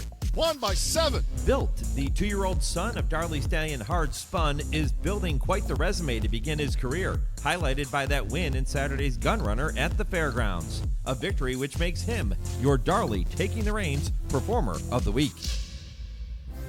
Darley Stallion Hard Spun. Built is his sire's second juvenile winner in 3 weeks, joining Churchill record breaker Keep It Easy, while earning a 92 buyer in his stakes debut. Learn more about Hard Spun and all the Darley Stallions by visiting darleyamerica.com. HRRN is live online. Go to our website at horseracingradio.net to stream all of our broadcasts live or listen to the show archives anytime. Read our blogs, get the latest news, and see our entire broadcast schedule. It's all there at horseracingradio.net. And follow us on Twitter at HRRN and like our page on Facebook. Search Apple Podcasts for HRRN and download our latest shows. HRRN is home to racing's biggest events, and our home on the web is at horseracingradio.net. You're listening to the Equine Forum on HRRN, presented by TwinSpires. Here's Mindframe and Irad Ortiz Jr. going strong. Dornock sent along, but he's lost the lead. Attempts to re-rally. Timberlake in an all-out drive between them. It's Mindframe confidently handled, switches leads, and gets the cue to go. Dornock is trying hard, but he's left behind in second, fighting back from the inside. Mindframe, Dornock coming back. They're at it again. The two Belmont first and second place finishers. 1-2, and Dornock stubborn. Dornock wins the Haskell. Presented by Naira Bets. He did it over Mindframe, Timberlake, and just step on it. Yeah, he certainly did it.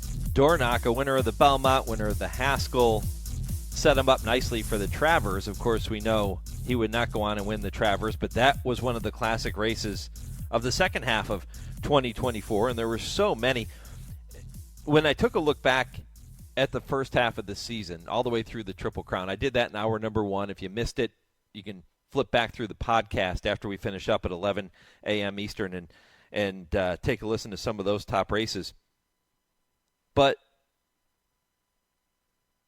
Dornock, after winning the Belmont, goes on and win the Haskell.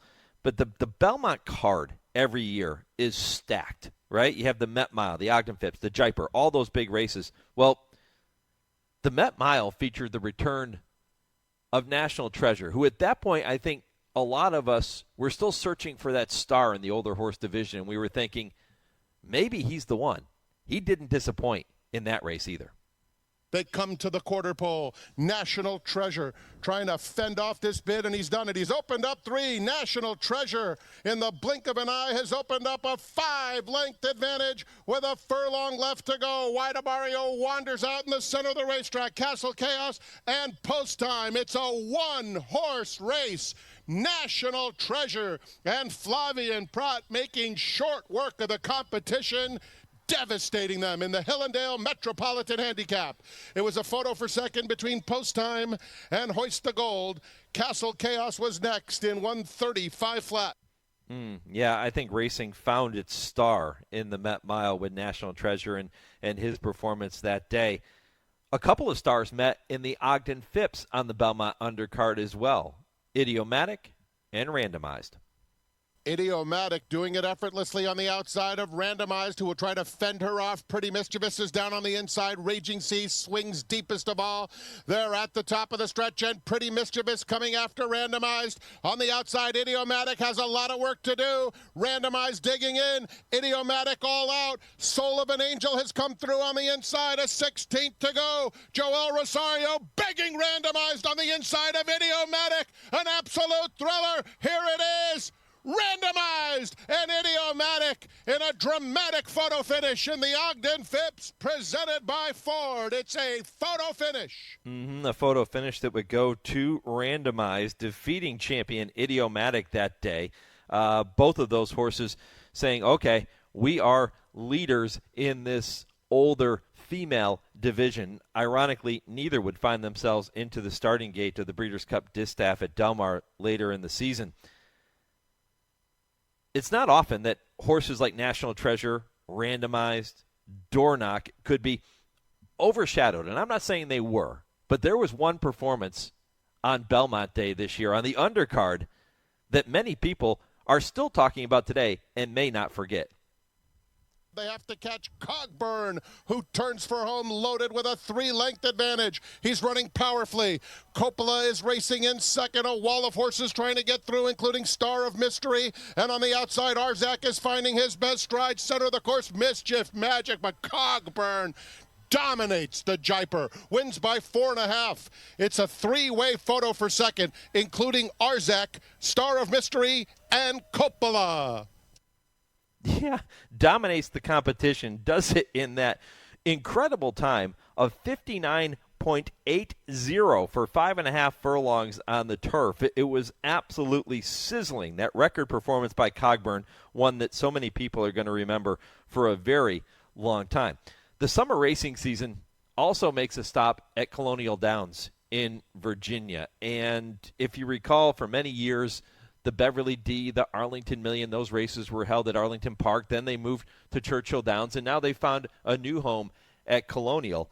And the Beverly D is a race that I found extremely interesting. You had the last two Canadian Horses of the Year squaring off, and the showdown didn't disappoint.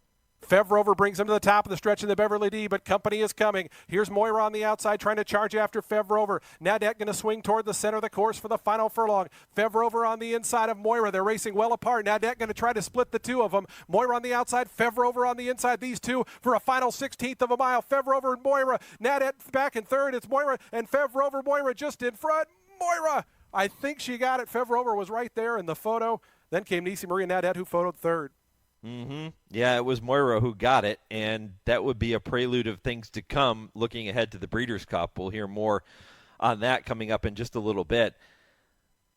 Saratoga used to be the August place to be. Now it's kind of the summer place to be as the meet continues to expand. And, of course, racing this year is going to return to Saratoga on an extended platform.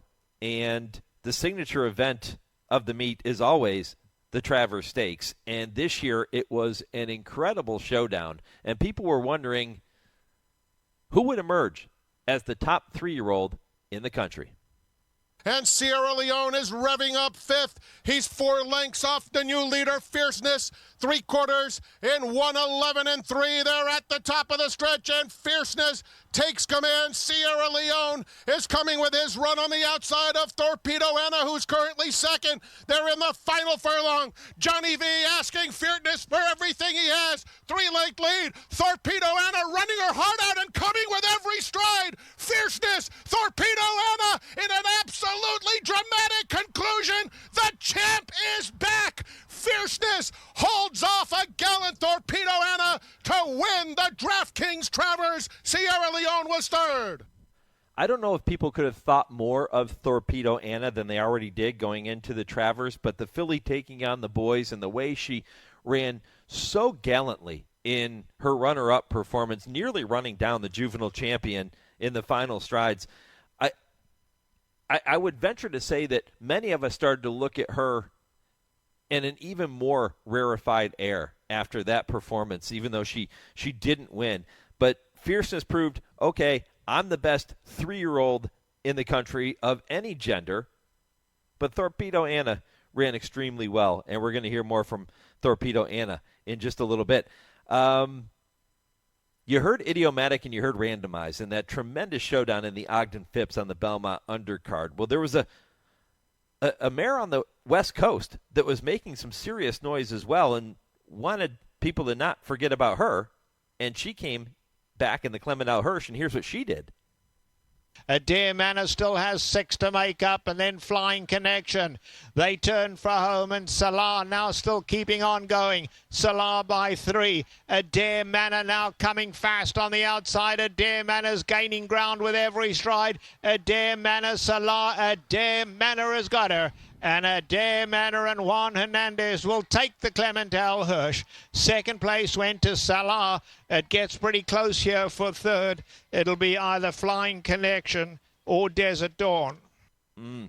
Yeah, Adair Manor, and you think of what could have been with this year's Distaff division and that running of the Breeders' Cup Distaff in November. You had Adair Manor, you had Randomized, you had Idiomatic, all seemingly at the top of their game in the summer racing season, and then none of the three ended up making it to the starting gate of the Breeders' Cup Distaff. That would have been one heck of a showdown, especially when you consider what Torpedo Anna did when she arrived at the Breeders' Cup and dominated the Distaff after some of those defections. But she did it the way she was supposed to do it, and that was a signature performance of 2024.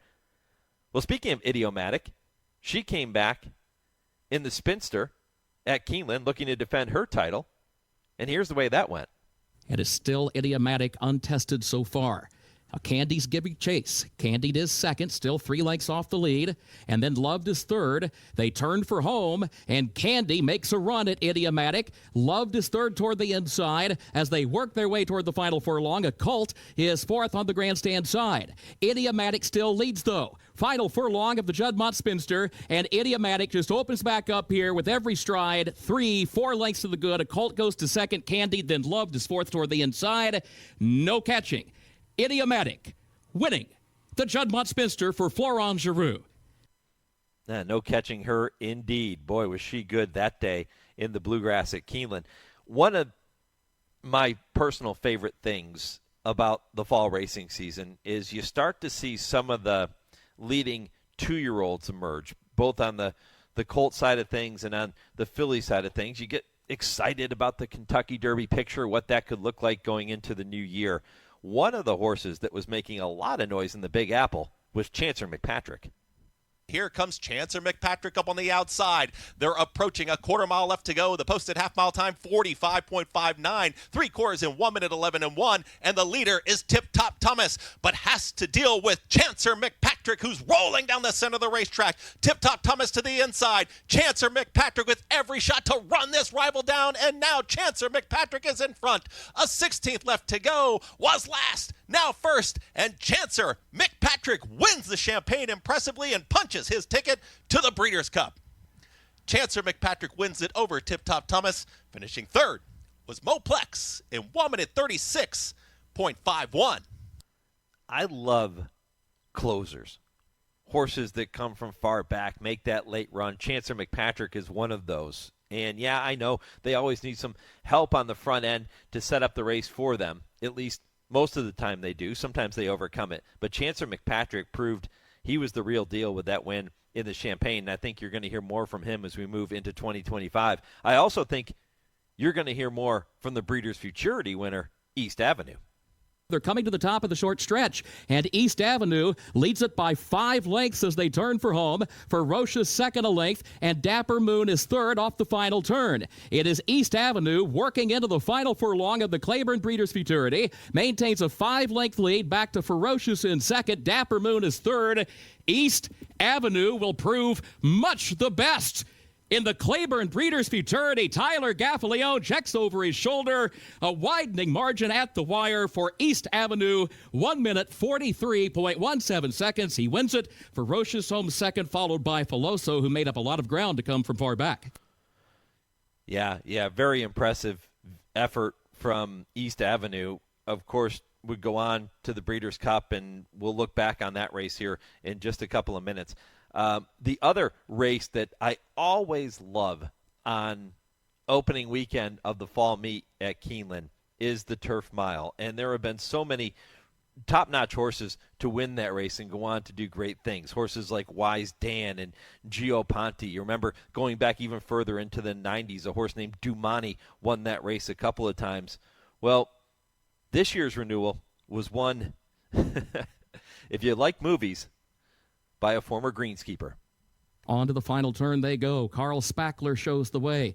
Still leads it. Now the lead's out to a length and a half. Spirit of St. Louis has to go wide, and Running B moves up the inside. A quarter mile to go. Running B to second. Spirit of St. Louis to third. Carl Spackler has the lead. Carl Spackler in front. And here comes Spirit of St. Louis on the outside. Running B toward the inside, then Talk of the Nation. Mountain Bear is a wide fifth. And Carl Spackler, it looked for just a moment that they were bearing down on him. Now he hits another gear. He's got the lead back out to 3.5. More than looks, is coming stoutly late, but here's the wire. Carl Spackler wins the Coolmore Turf Mile by a diminishing length on the line in 1 minute 34.23 seconds. Yeah, Carl Spackler holding on in the Turf Mile, and named, of course, for Bill Murray's character in Caddyshack, Carl Spackler. That brought us to the Breeders' Cup in early November, and I chose 6 of the 14 Breeders' Cup races to look back on for you here this morning. Of course, all of them were spectacular, but I thought we would pay our dues to the juvenile fillies and a super impressive star who could be any kind moving into 2025. As Vodka with a twist has taken the lead, and Scottish Lassie confronts her at the top of the stretch. Vodka with a twist, Scottish Lassie Immersive has kicked it into high gear now, and here comes the undefeated filly, and she goes right on by at the 8th pole. Immersive has taken charge, and she is pulling away under Manny Franco. Here is a champion, no doubt. The undefeated Immersive wins the Breeders' Cup Juvenile Fillies. Vodka with a twist was second, Quick Kick was third, and Scottish Lassie was fourth. Yep, yeah, did she dominate that race or what? And she is going to be a major player as we make our way down the road toward the Kentucky Oaks in the first Friday in May in 2025. Another horse who is looking to get to Churchill Downs on the first Saturday in May is the winner of the Breeders' Cup Juvenile. They come toward the top of the stretch. Citizen Bull and Gaming, and they turn for home together. The stablemates 1-2, they're into the stretch. Citizen Bull in front, trying to take them all the way, and he kicks away. Citizen Bull by 2. Gaming is all out second. Getaway car third. Baffert 1-2-3 as they come to the finish. It is going to be Citizen Bull and Martin Garcia to win. Gaming was second. Hill Road came late.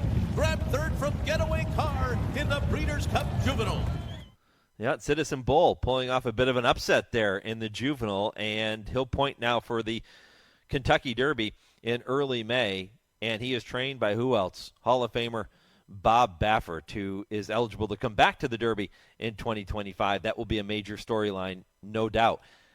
The Breeders' Cup Filly and Mare Sprint went to Soul of an Angel, who is trained by Saffie Joseph Jr. You heard from him in my previous segment, and he talked about that performance being one of, if not the moment that he will remember. Of course, White Abarrio and his return, getting him back into his barn, is something that's special for him too. But when you win a Grade 1 race like the Breeders' Cup Filly and Mare Sprint, it'll stand out for you. Sullivan Angel is passing horses on the far outside, and they're into the stretch. And here's Scylla. Scylla takes the lead on the outside. Pleasant goes with her. Ways and Means in Society. Soul of an Angel on the far outside. And One Magic Filly. Oh, it's wide open. They're coming down to the finish. Who's it going to be? It's Soul of an Angel in a huge upset in the Filly and Mare Sprint. Saffie, one of several trainers to record their first Breeders' Cup victory here in 2024. Another was Dan Blacker when he sent out Straight No Chaser in the Breeders' Cup Sprint. Make him another 2 lengths more to Mulligan, who's got 5 lengths to make up with a quarter mile to do it. Then Don Frankie on the inside. Federal Judge turning for home with a narrow lead over Ben Tornado. The two of them locked in battle, and Straight No Chaser joins the fray on the outside with 1 furlong to run. Ben Tornado and Straight No Chaser, these two coming down to the line together. Straight No Chaser and Ben Tornado. Straight No Chaser in the Breeders' Cup Sprint. Ben Tornado was second, and then it was Mulligan and Gun Pilot in 108.62. He is so fast. Straight No Chaser with that big win. Another trainer celebrating a first victory in the Breeders' Cup was Cherie DeVoe. Notable speech is now being asked to run. He's got 5 lengths to make up. He's going to come outside of horses as they arrive at the top of the stretch. Goliad, 10 Happy Rose, moves up alongside. Carl Spackler trying to come and get them. Johannes is closing with notable speech. More Than Looks trying to unwind from the back of the pack. Here is Johannes and notable speech. More Than Looks coming. 10 Happy Rose on the inside. A wild finish that goes to More Than Looks. More Than Looks gets up under Jose Ortiz to win the Breeders' Cup Mile.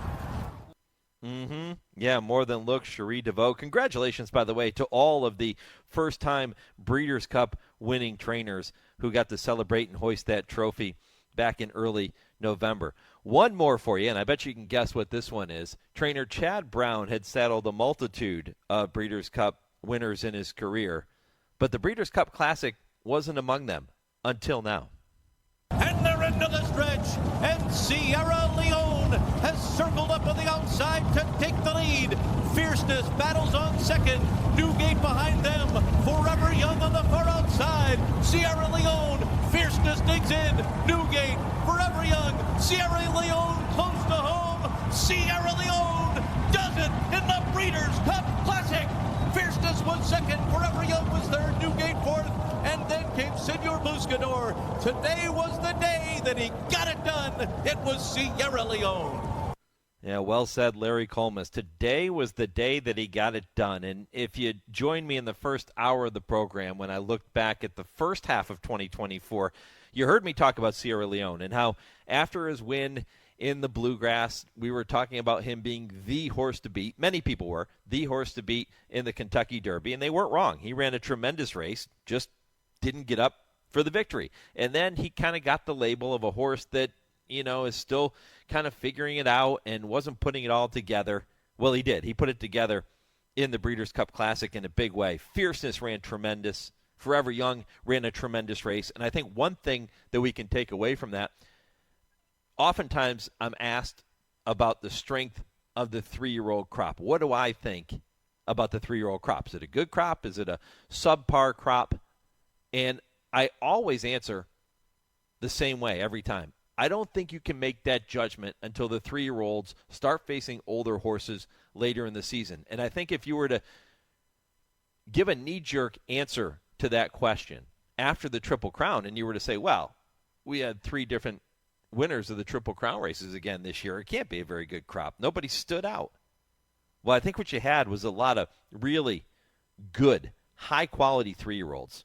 And they proved it. They proved it in the Breeders' Cup Classic, finishing 1, 2, 3. We're going to hear more from Fierceness in 2025. Torpedo Anna coming back in 2025. We're going to hear more from all of these top runners, and it's going to set up some interesting, highly intriguing rivalries looking ahead to the new year. Should be a lot of fun. There were so many moments that in the interest of time, I couldn't include every race, obviously. So there were other moments that really stood out. And I'm asking you, with our poll question this morning, to share your favorite races of 2025. Shane on Facebook says, always the Kentucky Derby. It's hard to top the Kentucky Derby. Yeah, by the way, you can go to Facebook, Horse Racing Radio Network on Facebook. You can go to @HRRN on X to let us know some of your favorite moments. How about this one? Iron Horse Racing Stable sends in on X and says, the Grade 3 valedictory at Woodbine. Nearly 8 years old, get smoking, blitzing 1.5 miles through a blizzard. And post a picture of it, by the way. Really awesome shot of that. We appreciate that picture and that comment. Laura says, this question reminds me of someone asking, who's your favorite child? I get it. And that it's almost impossible to choose one. So I'll choose 3. The Preakness, the Travers, and the Breeders' Cup Dirt Sprint. And all 3 are for different reasons. Becky says it's a toss-up of 2 races. The Preakness, because I never thought that I could own part of a classic champion, even if it was only an eyelash. And the Travers was just a hell of a horse race. Yeah, it certainly was. And maybe there are memories for you this year that stand out, and they're not even big-name horses. Rick sends an email to the show and says, as a small fry owner approaching 35 years now, my favorite moment in 2024 was when the Maryland Jockey Club named my horse, Brother Conway, when he was named the 2024 Claim of the Year. Claim for $16,000. Brother Conway reeled off 3 straight seconds and followed that with 5 straight wins. Rick, that's a great choice. Congratulations. Tom in St. Louis says the Travers, by far, the filly almost runs down Fierceness going 10 furlongs. Awesome stuff, Tom. Really appreciate it. By the way, he gives a tip of the cap to Fox and for their coverage that day, too. Well done. Keep those responses coming. I'll try to get to more of your answers later in the show. What was your favorite race in 2024? And, yeah, I guess it is a little bit like choosing your favorite child because there were so many good ones, as you've just heard in that look back to 2024. All right, coming up next, I'll take a look back at what occurred at Santa Anita on Thursday for trainer Tim Yakteen. This is the Equine Forum presented by TwinSpires on HRRN, Horse Racing's voice. This is HRRN, Horse Racing's voice. When it's time to paint the fences and barns, think Farm Paint. At Farm Paint, you get the industry's best coatings and paints factory direct at low, low prices. Farm Paint is your source for quality paints, roof coatings, dustless arena footings, and more. You can purchase online or drop into a Farm Paint store near you with locations in Heart of Bluegrass Country at 700 Phillips Lane in Lexington, Kentucky, Columbus, Ohio, and Sandusky, Ohio. Buy factory direct and save at farmpaint.com. That's farmpaint.com. Race the TwinSpires, where you can unlock a $25 risk-free bet. Just use the code HRRN25 when you sign up. And if your first bet doesn't win, TwinSpires will refund your account up to $25. Wagering on the app is fast with free past performances, insider picks, and power plays every day you wager. TwinSpires. Download the app today to earn your $25 risk-free bet. Void where prohibited. For terms and conditions, visit TwinSpires.com. Must be 18 or older, 21 and older where applicable. For help with a gambling problem, call 1-800-GAMBLER. You're listening to the Equine Forum on HRRN, presented by TwinSpires. They're a quarter of a mile from home. SEAL team in between horses. Mi Hermano Ramon running a big race. Johannes swings to the outside. Cabo Spirit is down at the rail. They're a furlong from the finish. And Johannes, very confidently handled on the outside, has cruised up to SEAL team and Mi Hermano Ramon. It's Johannes taking care of business. This superstar wins the San Gabriel. Mi Hermano Ramon was second. Then it was SEAL Team in a photo with an oncoming Easter. What a year for Johannes. Yeah, what a year indeed. Johannes capping it off with that big win in the San Gabriel on Thursday, opening day of the Santa Anita Winter Meet. Johannes is now going to be talked about as a potential Eclipse champion older turf male. And I told you earlier in the show, the only horse I feel has a case to that title other than Johannes is Rebels Romance, winner of the Breeders' Cup Turf. But there are things that you could look at with Rebels Romance, number one being, hey, that was his only race in the U.S. this year, and say, no, it's got to go to Johannes. Well, I have a feeling Tim Yakteen, his trainer, is going to be voting for him if he could. And Tim is with me now here on HRN. Tim, good morning. Good morning, Mike. I'm making a case. I'm making a case for your player here to be the Eclipse champion turf male. Defend your player for me. Why should he win that title? Well, I tell you what, Mike. It's always a tough scenario when you're voting for Eclipse champion, and it's not clear cut. Obviously, Johannes had everything, but he came up a hair short on having a perfect season, in the Breeders' Cup. I think it would have been a very easy choice had he won the Breeders' Cup Mile. But other than that, he had a flawless year, and he's definitely our champion. And if your fellow turf riders feel that he established himself as the best older turf male, I would definitely concur with it. I mean, he's done everything we asked him to do. He ran a tremendous race in defeat the day of the Breeders' Cup. Sherry DeVos colt did run. He ran a spectacular race, and I take my hat off to that colt.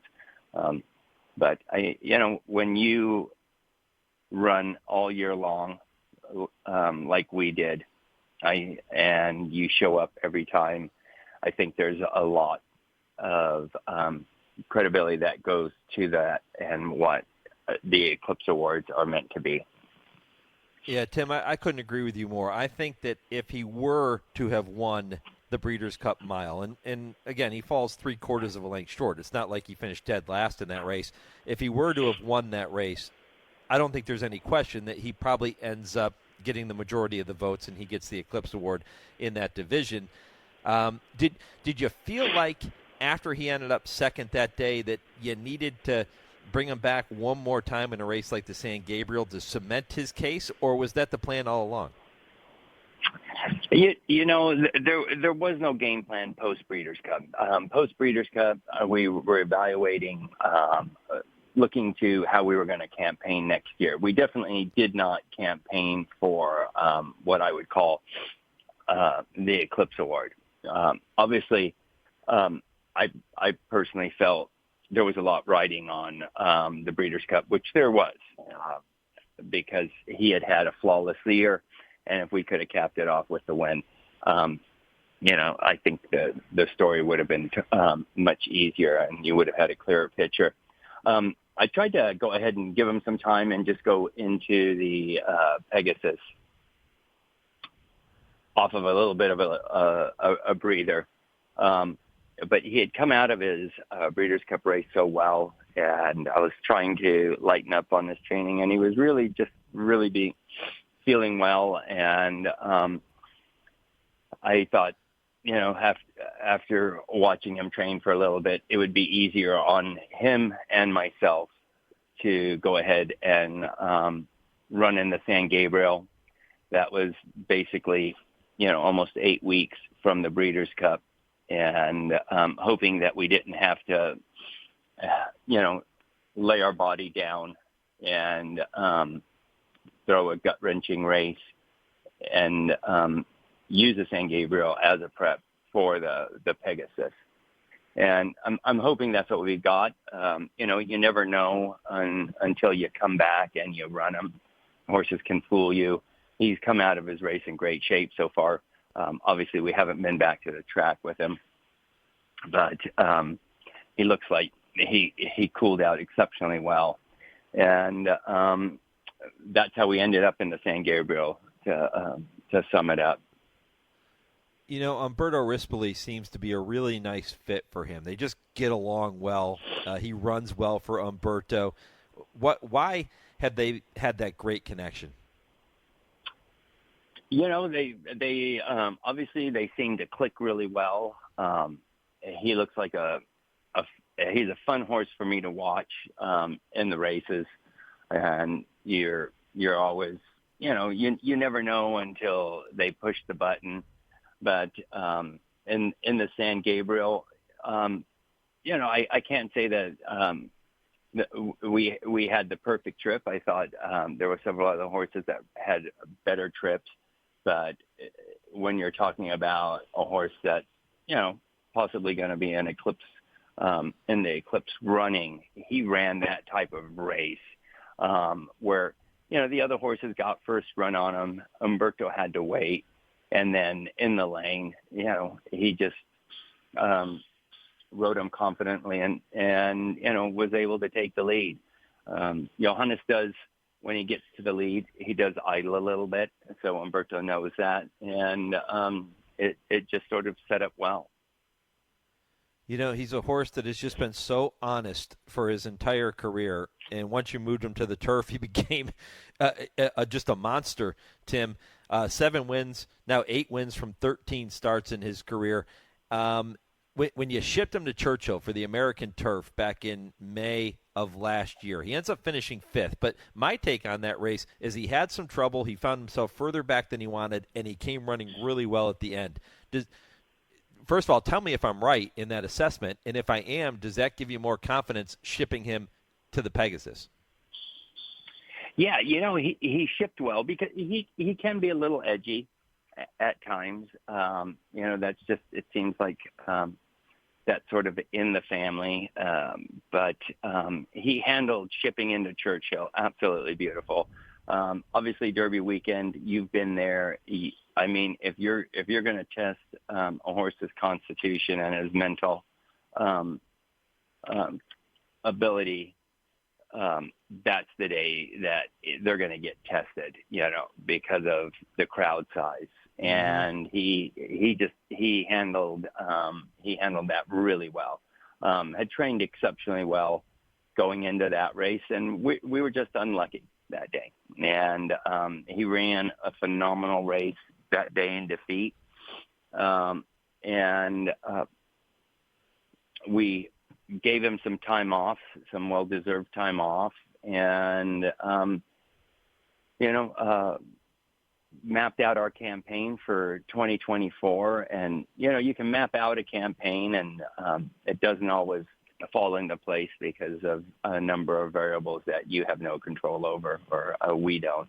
And but fortunately, things worked out really well for us. Joe and Debbie, the breeder of Joe and Debbie McCloskey, the breeder of Johannes, and they actually ran the mare Kuathi as well. They campaigned her. They've been very patient, and it always makes my job easier, obviously, when you have a client that's giving you the latitude to do what works best for their horse. Talking with trainer Tim Yakteen here on the Horse Racing Radio Network. Tim, I know you're working now. This is a busy time for you, so I won't keep you much longer. Later today, you send out Sea Runner in the Blue Norther Stakes. Tomorrow, you have Sabretooth going in the Eddie Logan. Tell me about those two horses quickly. Sea Runner, she's doing really well. We're still trying to see what style suits her best. The race today does have a bit of speed in it again. At Del Mar, she was doing well. I don't know if the race completely, we got ourselves in a position where we wanted to be, and she ran okay. And so there's still a lot of upside, and we have a lot that we're looking forward to, and it's just a matter of getting her dialed into what she prefers and what's going to work best for her. She's definitely different than her brother Johannes. Sabretooth, honest horse, just a little bit has been a little bit unlucky, and but he's coming up to his race in fantastic order. We have the one hole, and hopefully we'll get a good trip, and we'll see a nice kick from him. I don't see him being out of it as far as he was in his last race. All right, Tim Yakteen here on the Horse Racing Radio Network. Tim, I'll let you get back to it. All the best with Johannes and all your runners that you're going to be sending out. I know you've had some good ones in the past, but Johannes maybe at the top of the list for you. All the best with him. I hope you get to put on the tuxedo and make your way to South Florida to accept an Eclipse Award. Well, thanks a lot. Thanks for having us on the show. All right, Tim Yakteen. Live from Santa Anita on a very busy morning for him. Up early to join us, but he's a horse trainer, so really he's not up early. That's normal business for him. Johannes, really good. Now, again, I made the case earlier. It depends on how you look at this whole scenario. Rebels Romance, in my opinion, is the one that a lot of voters could lean toward in this division if they're not fans of what Johannes and that body of work he put together in 2024. But I don't know what else he could have done other than win the Breeders' Cup Mile that would have locked it up for him. He does have a grade 1 on his resume. Not as many grade 1s or group 1s as Rebels Romance this year. But Rebels Romance only had that one start in the U.S. when he won the Breeders' Cup Turf. So how do you view that? That's a question I'm going to ask Dale and Tim coming up at 10:30 Eastern. Which of those two horses more likely to win the Eclipse Award in the older male turf division. Stay tuned for that. That's 10:30 Eastern. All right, when I come back, I'll get you ready for hour number 3, which is loaded with more content. Stay with me. This is the Equine Forum on the Horse Racing Radio Network. Woodford Feed, where tradition merges with technology. Family owned since 1940 and providing exceptional customer service, Woodford Feed specializes in the highest quality feed, using only the finest ingredients to ensure optimal nutrition for your horses. In addition, Woodford Feed can help with all your farm needs, including field seed, fertilizer, and weed control. So whether your horse is sprinting around the racetrack or has a foal by her side, count on Woodford Feed to provide the quality nutrition necessary to perform at the highest level. Woodford Feed, Versailles, Kentucky. James Brown and Bill Cowher welcoming you back to Dennis Melvin's house. It's time for the Midnight Snack Run. This is one tricky obstacle course. Sticking to healthy habits in this kitchen is going to take focus and determination, but it can be done, JB. He's already entered the snack part of the course, and he's eyeballing a jar of chocolate candy. That is tempting right off the start. Uh-oh, he's reaching, Bill, but he pushes it away. Great stiff arm. He's approaching a plate of delicious-looking iced cookies. Oh, Dennis, you only want one of those. He blows right by him for the apple. Oh, the fridge. It's make or break time, JB. He stares down some rich-looking treats. Uh-oh, looks like he's headed for the soda. Wait, he jukes left, grabs the water bottle, and shuts the door with his elbow in record time. Unbelievable move. I gotta see that again. And he's out. He even turned off the light. That's the way you execute a midnight snack run. Stand Up to Cancer and Rally want you to reduce your risk for cancer. Go to takeahealthystand.org.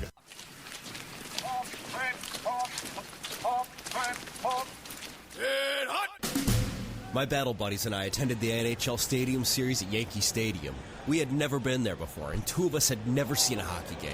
Man, we had the time of our lives. It was great therapy. VetTix, we can't thank you enough. Every empty seat at a concert, a game, motorsports, or a play is a missed opportunity to say thanks to a veteran and service member. We can help. We can give our veterans a special event where they too can create their own cherished memories. Find out how by visiting www.vettix.org. That's www.vettix.org.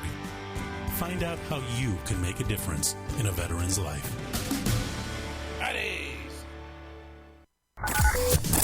Thursday evenings, 6 to 7 p.m. Eastern, is the Brisnet.com call-in show. It's your chance to call in and let the Horse Racing Radio Nation know what's on your mind. Call us at 888-966-HRRN. That's 888-966-4776. And discuss the topics you choose in the world of thoroughbred racing. The Brisnet.com call-in show. Sirius 162, XM 207, and streaming live at horseracingradio.net.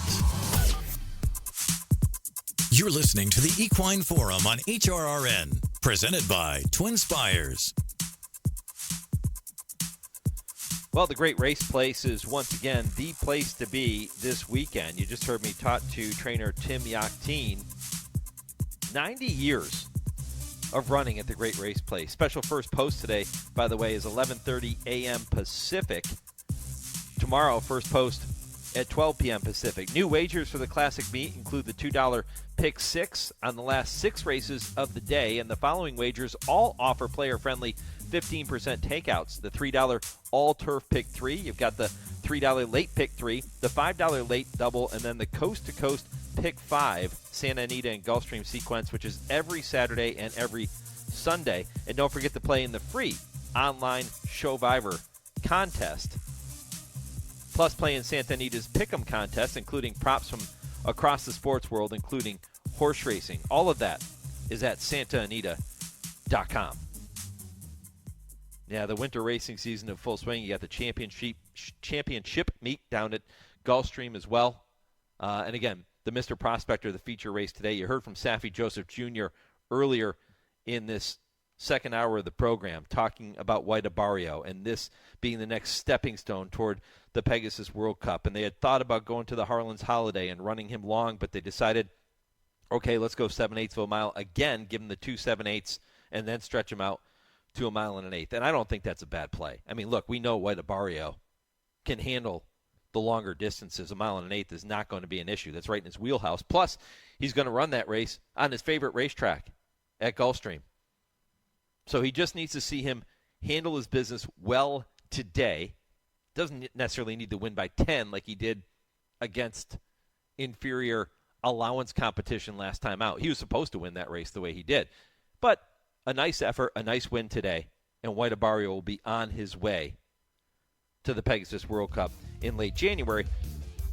I'm going to ask Dale and Tim, 10:30 Eastern, if that means, if he wins today, is he the horse to beat in the Pegasus World Cup? Plus, we're going to spend some time remembering our favorite horse racing voices from yesteryear in honor of the Joe Hernandez Stakes taking place at Santa Anita later this afternoon. All of that coming up in a busy third hour of the program.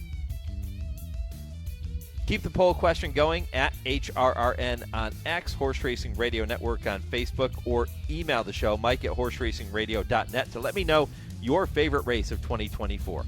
Hour 3 coming up next. If your local station is leaving us at this time, continue listening to the third hour of the show nationwide on Sirius 162 XM 207, in the Louisville, Kentucky market on ESPN 680, and streaming at horseracingradio.net.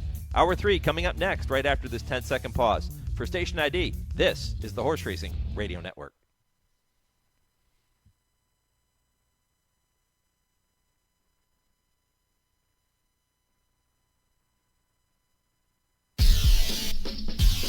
This is HRRN, Horse Racing's voice. As they move by the 8th pole, just a touch has taken the lead from Top Connor. Sierra Leone is running on from the outside. A 16th to go.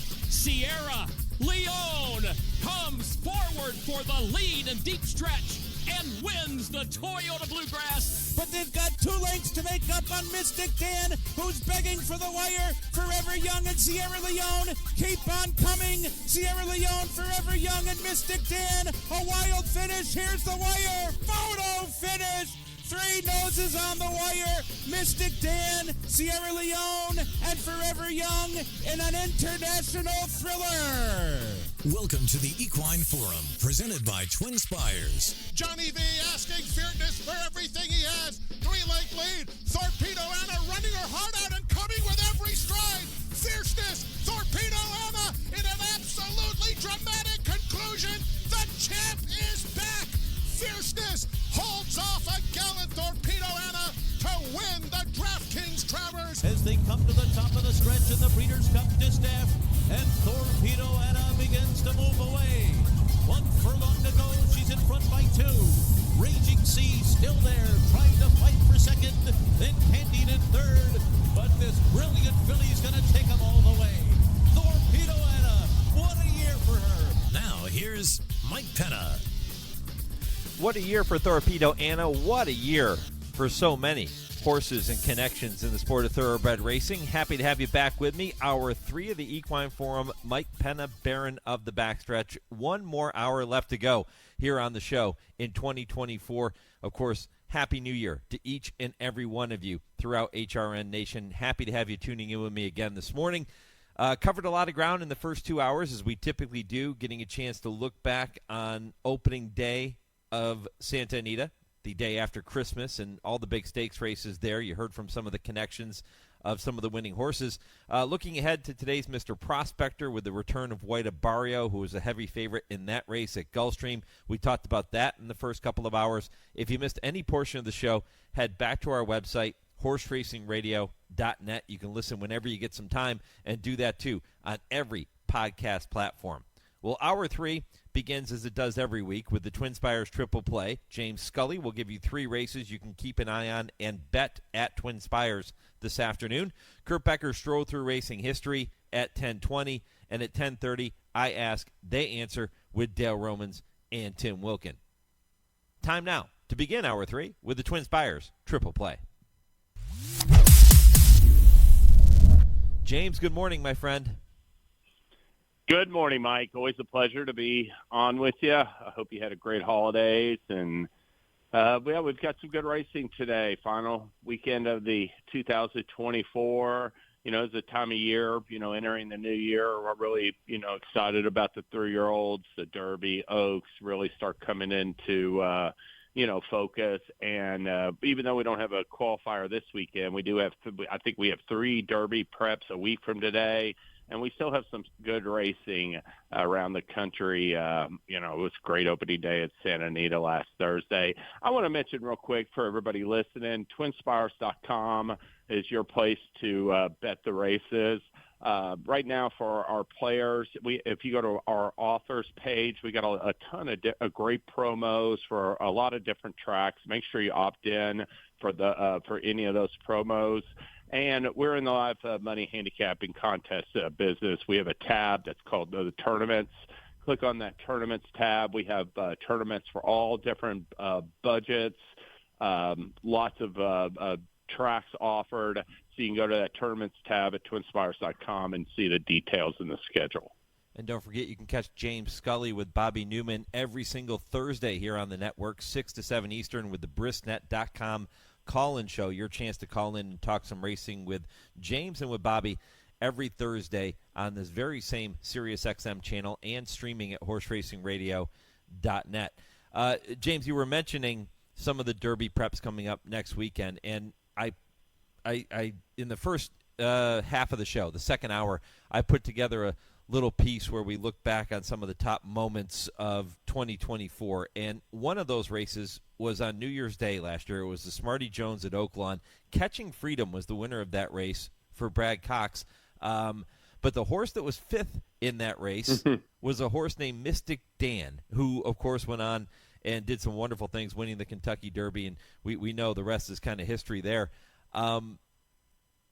I would urge people, when they watch these prep races early in the season, don't just pay attention to the winners. Dig a little deeper and watch what happens behind those winners, because you never know where the Derby winner's coming from. Yeah, absolutely. I mean, Mystic Dan, even as a 2-year-old, when he broke his maiden sprinting, he was like a front runner. I mean, his best races came on the front end, and in that Smarty Jones, he was out contesting the pace. I think he was like, either on or like contesting the lead, turning for home, and then he gave way and ran a pretty well-beaten 8th.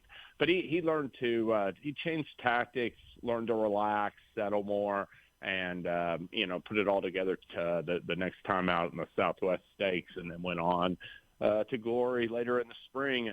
And yeah, lots of good, a lot of times, just 2 years ago, Mage, he didn't even make his career debut till February. So even if the Derby winner is already running stakes, there's going to be some major players in the 20-horse field next spring that are just right now still running in maidens and allowance races. So really, this is the time of year I really start paying attention and getting a lot of notes. And, because you get to a point where, you have an opportunity sometimes, if you see something you notice, to perhaps, also make some money betting on these horses. I'm pretty sure you've paid close attention to the 3 races you have selected for this week's TwinSpires Triple Play as well. They're going to come from the fairgrounds, from Oaklawn, and from Turfway. So you're mixing it up, 3 different tracks for these 3 races. Let's kick it off at the fairgrounds. Race number 3, it's about 1 mile on the turf, a maiden special weight, purse of $58,000. How'd you see that one, my friend? I'm going with the longer price of 2 Cherie DeVoe entrants. She does have number 4 Sansa War, who's 7-2 on the morning line. That's a filly that's run 10th in 2 of her 3 career starts and hasn't raced since March. But I like number 10 Time Stone. This is a American Pharoah filly that, really ran well in her first 2 starts last winter, Mike. Ran a close 3rd at Gulfstream Park. In a maiden special weight race in January at first asking, and then came back at a mile at Tampa and got beat a half length. She came back from layoff on the day before the Traverse at Saratoga, and really, I thought, hooked a nice field, turned in a solid effort at a mile that day, finishing 5th. Was in the mix in the stretch, got beat 3 lengths. I mean, the winner hadn't run back, but the second and third place finishers, they came back and ran 1-2 in a nice maiden race next out. They're Chad Brown and Danny Gargan fillies. Like I said, I thought that was a really good heat. Her last 2 races, Mike, have been at a mile and an 1/8. And I'm saying this Time Stone is more of a miler, maybe a mile and a 16th at most. 2 starts back, she didn't have the right trip at Aqueduct on that 1 1/8 maiden special weight, set the pace until, mid-stretch and then began to give way. And then last time at Churchill Downs, had a little bit of a tough trip in traffic. When she got clear in upper stretch, she really offered a nice run. I thought, if watching it just a replay, it looked like at one point she could challenge for it all, and then she just came up a little bit empty late. This Time Stone has a recency and I believe class edge over her 2 main rivals. Like I referenced, her stablemate Sands of War 7-2, and number 2 War Siren, is the 3-1 morning line favorite. And granted, she's, you got to respect her for Brad Cox, but she hasn't run since last March. She ran in a maiden race, Mike, where the filly that beat her is 0 for 5 since then for Tom Amos, and the filly that ran third behind her is winless for multiple starts for Mark Cassie. So I don't think that was a good field. She's stepping up a run against a horse in Time Stone that has a bunch of experience, and I think that will pay off. And I like Time Stone. 6-1 on the morning line. Plus, Ben Curtis got off to a real slow start at Fairgrounds. He's won he's been winning races every day here of late for the most part. So he's turned things around. I'm going to look for a big effort for Time Stone from post 10. If this and there is a chance of rain, but they haven't been running on the turf. It was fast yesterday. I'm optimistic they'll be on the grass today. There's another angle at play here, James, and tell me if you put any credence in this angle. Time Stone is making her 6th start of her career. All 5 previous efforts have been on the grass, just like she's going to do later today. It tells me that they haven't even thought about trying her on the dirt. A lot of times you see these young horses and they put them on dirt, then they try them on grass, and wherever they end up fitting best is where they stay. But she has always been a turf filly, and that tells me that they feel like this is going to be her best surface. So maybe she puts it all together today. Does that hold any water for you? Yes, yeah, I do. It does, and like I said, I'm a little bit familiar too with these horses she ran against. Bourbon Thief won that day for Ian Wilkes and came right back at the end of the meet in a tough entry level allowance and got beat ahead and really ran a good race, and that's a promising filly.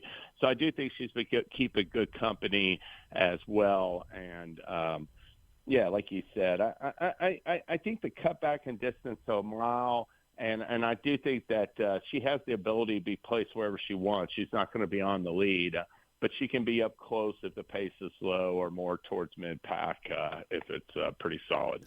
All right, so it is number 10, Time Stone, at odds of 6-1 on the morning line in race 3 at the Fairgrounds to begin the triple play for James Scully. How about race 9 at Oaklawn? This is the Tinsel Stakes with a purse of $175,000. It is for the 3-year-olds and up, and they will go 1 1/8 miles. It is, of course, on the main track. How'd you see that? Yeah, I'm going to take a shot in here with number 1, Frosted Departure. And listen, Mike, this is a horse for the course. I think it was a pretty savvy claim. I mean, this was a horse that's in a high-priced allowance optional claimer. Usually, a lot of times you'll see those races at Churchill. The claiming price that day was $175,000, and none of the horses will be in for a tag. In fact, Frosted Departure was the only member of that field that was, and he got claimed out of that race. And he was claimed by his connections, Chris Hartman, with the intent to run him in stakes at Oaklawn Park. Because this horse really has found his best form in the past at Oaklawn. He's a 3-time winner over the course. And the thing I also like about Frosted Departure is that he's drawn inside.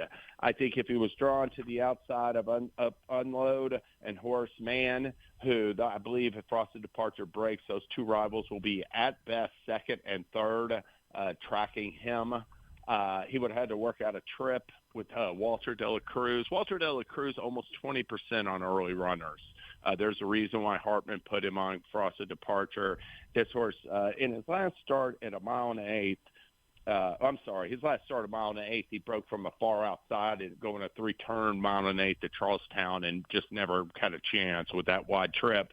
But 2 starts back, Mike, he ran in the mile and an eighth deputed testimony in late July at Laurel Park, and really got a huge number, got 100% speed rating, turned in a real sharp performance on the lead that day. The runner-up in that race was coming off a close fourth in the Suburban, and that time for trouble. He ran well. He placed in some graded stakes at Oaklawn last year in the Essex and some others. So that was a good horse that Frosted Departure beat that day at Laurel. Even the third place finisher was decent. And that last race was a one-turn effort. That was simply a prep.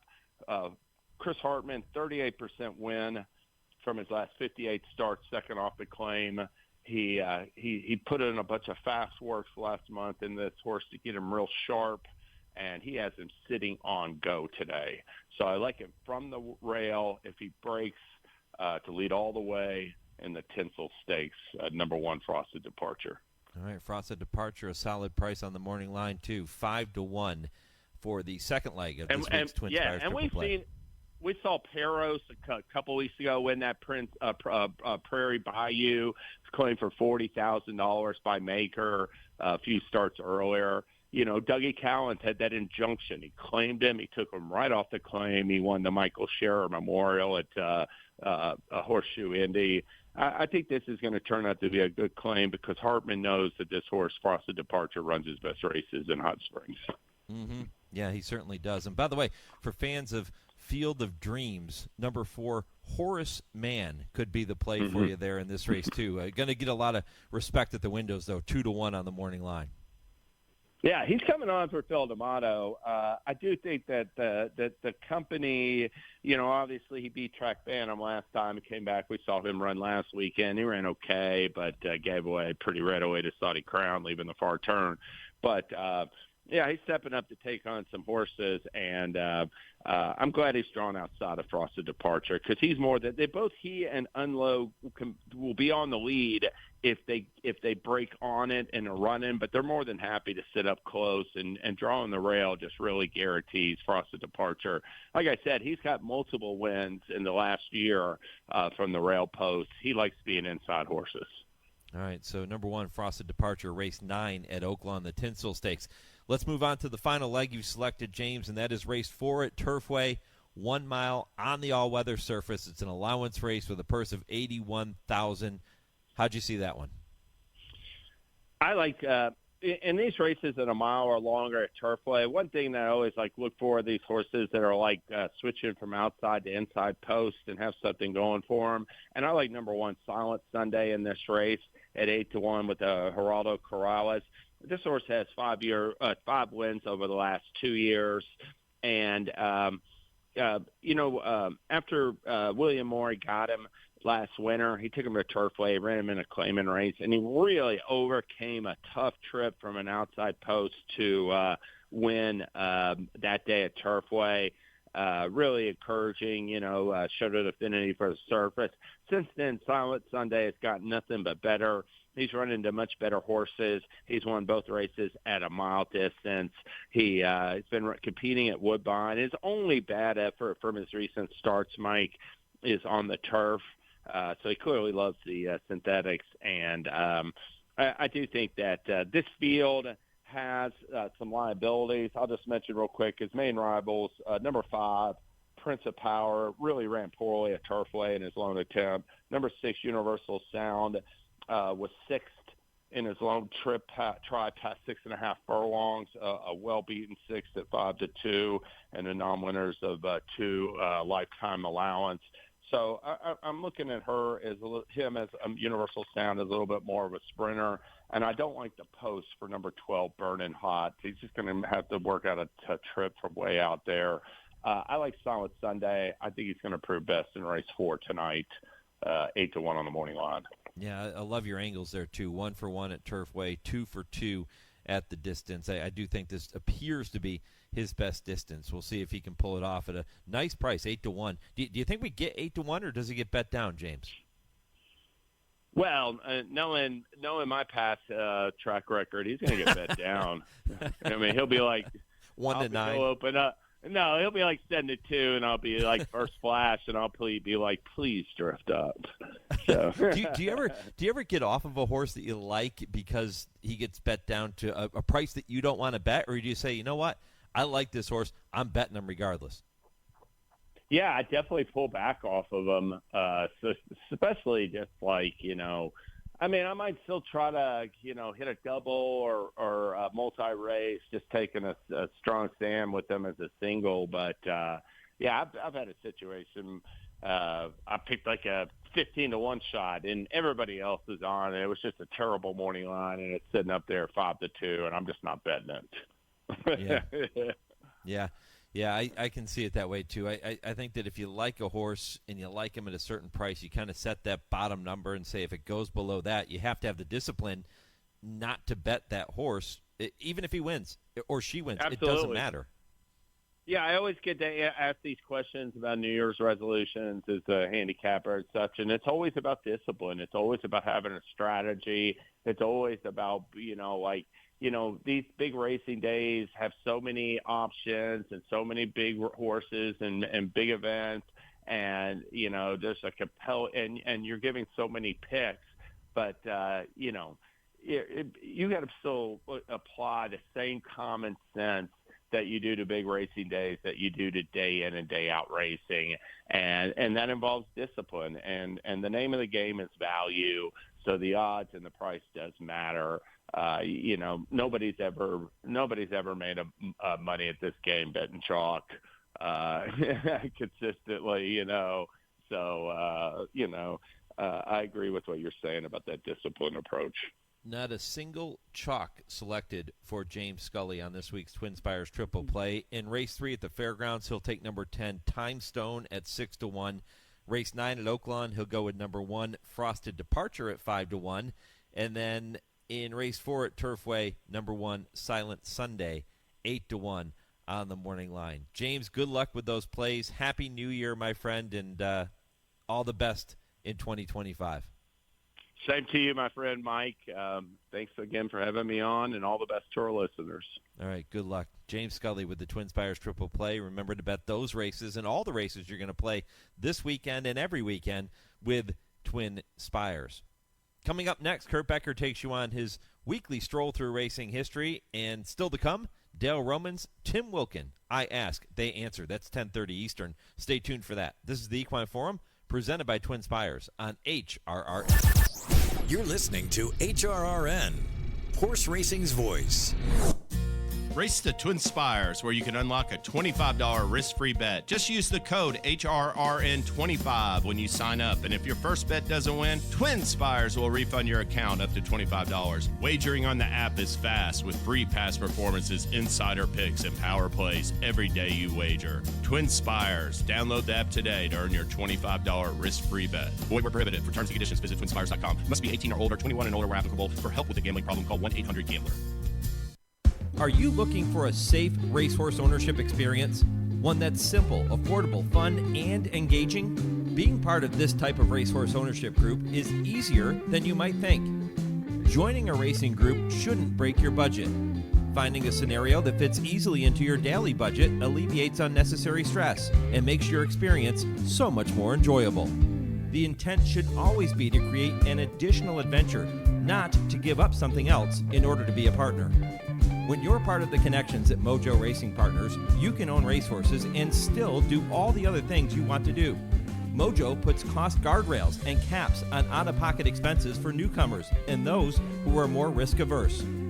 For less than you probably spend on gas and coffee, you can be part of a competitive racehorse ownership team. If you've ever thought about taking the next step from the rail to the owner's box, Mojo would like to talk to you.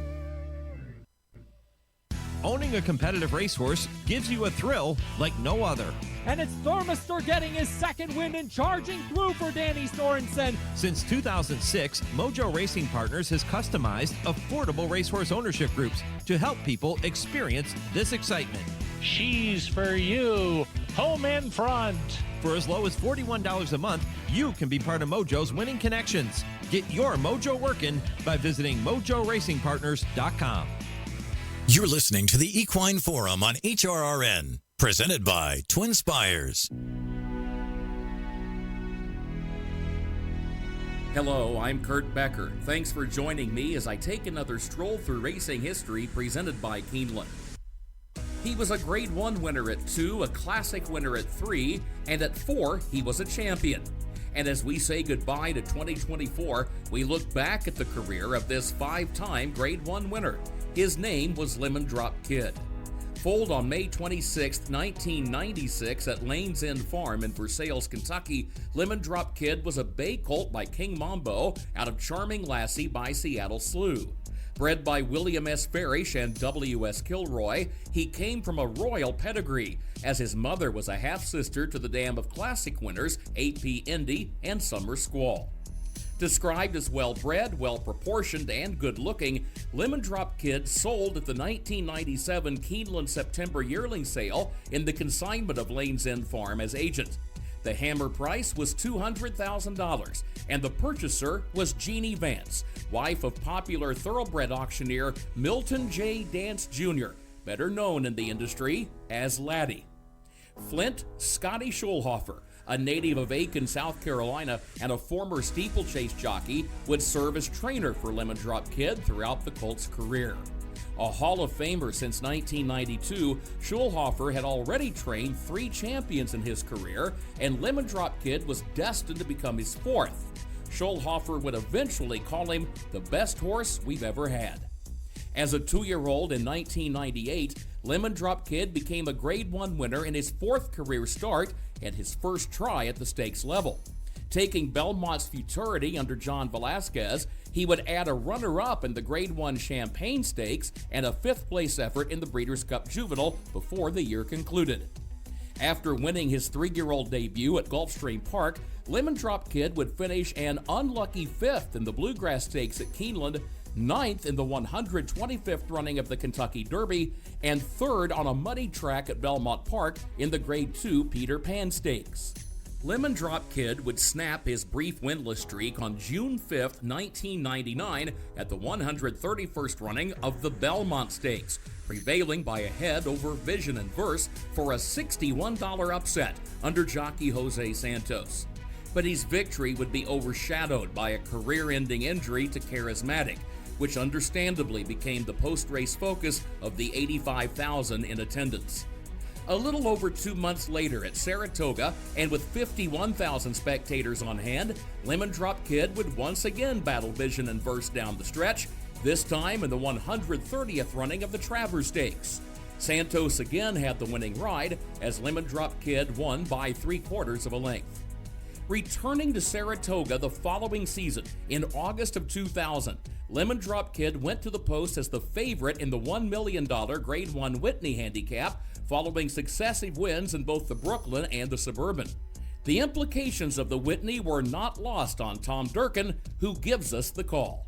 It's Lemon Drop Kid with a narrow lead as the field turns for home. Cat Thief is second on the inside. Barron's under a heavy drive third. Golden Missile has given way. They're coming into the final furlong, and it is Lemon Drop Kid. Cat Thief second. Farther back, Running Stag and Barron's.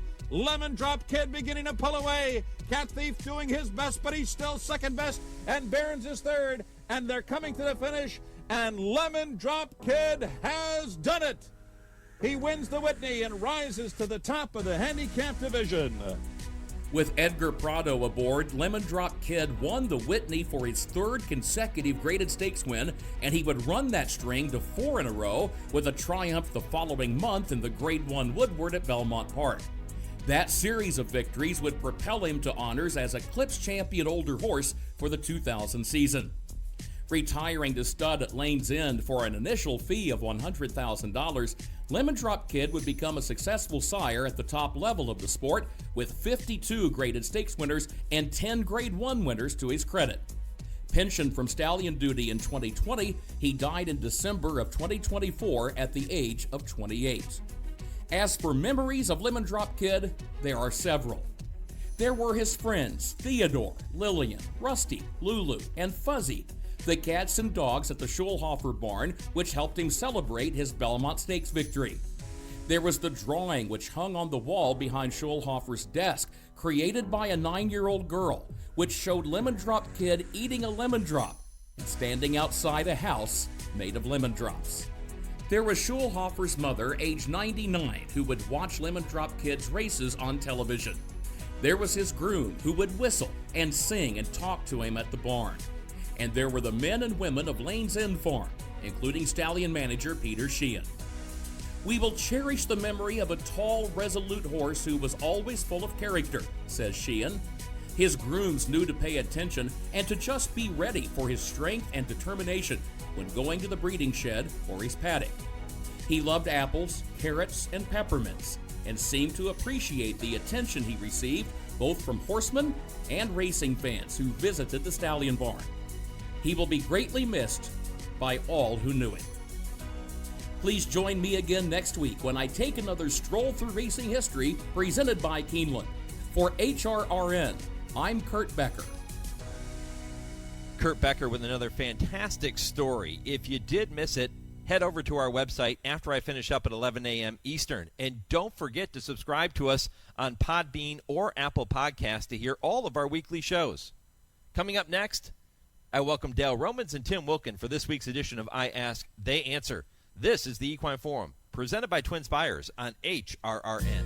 Race to TwinSpires, where you can unlock a $25 risk-free bet. Just use the code HRRN25 when you sign up. And if your first bet doesn't win, TwinSpires will refund your account up to $25. Wagering on the app is fast with free past performances, insider picks, and power plays every day you wager. TwinSpires. Download the app today to earn your $25 risk-free bet. Void where prohibited. For terms and conditions, visit TwinSpires.com. Must be 18 or older, 21 and older where applicable. For help with a gambling problem, call 1-800-GAMBLER.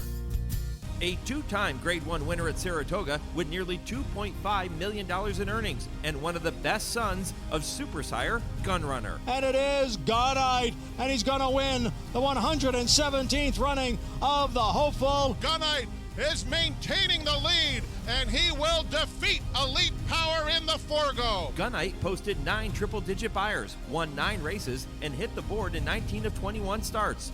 Precocious, fast, durable, and tough. Call the team at Ashford today to book your mare. The championship meet is back at Gulfstream Park.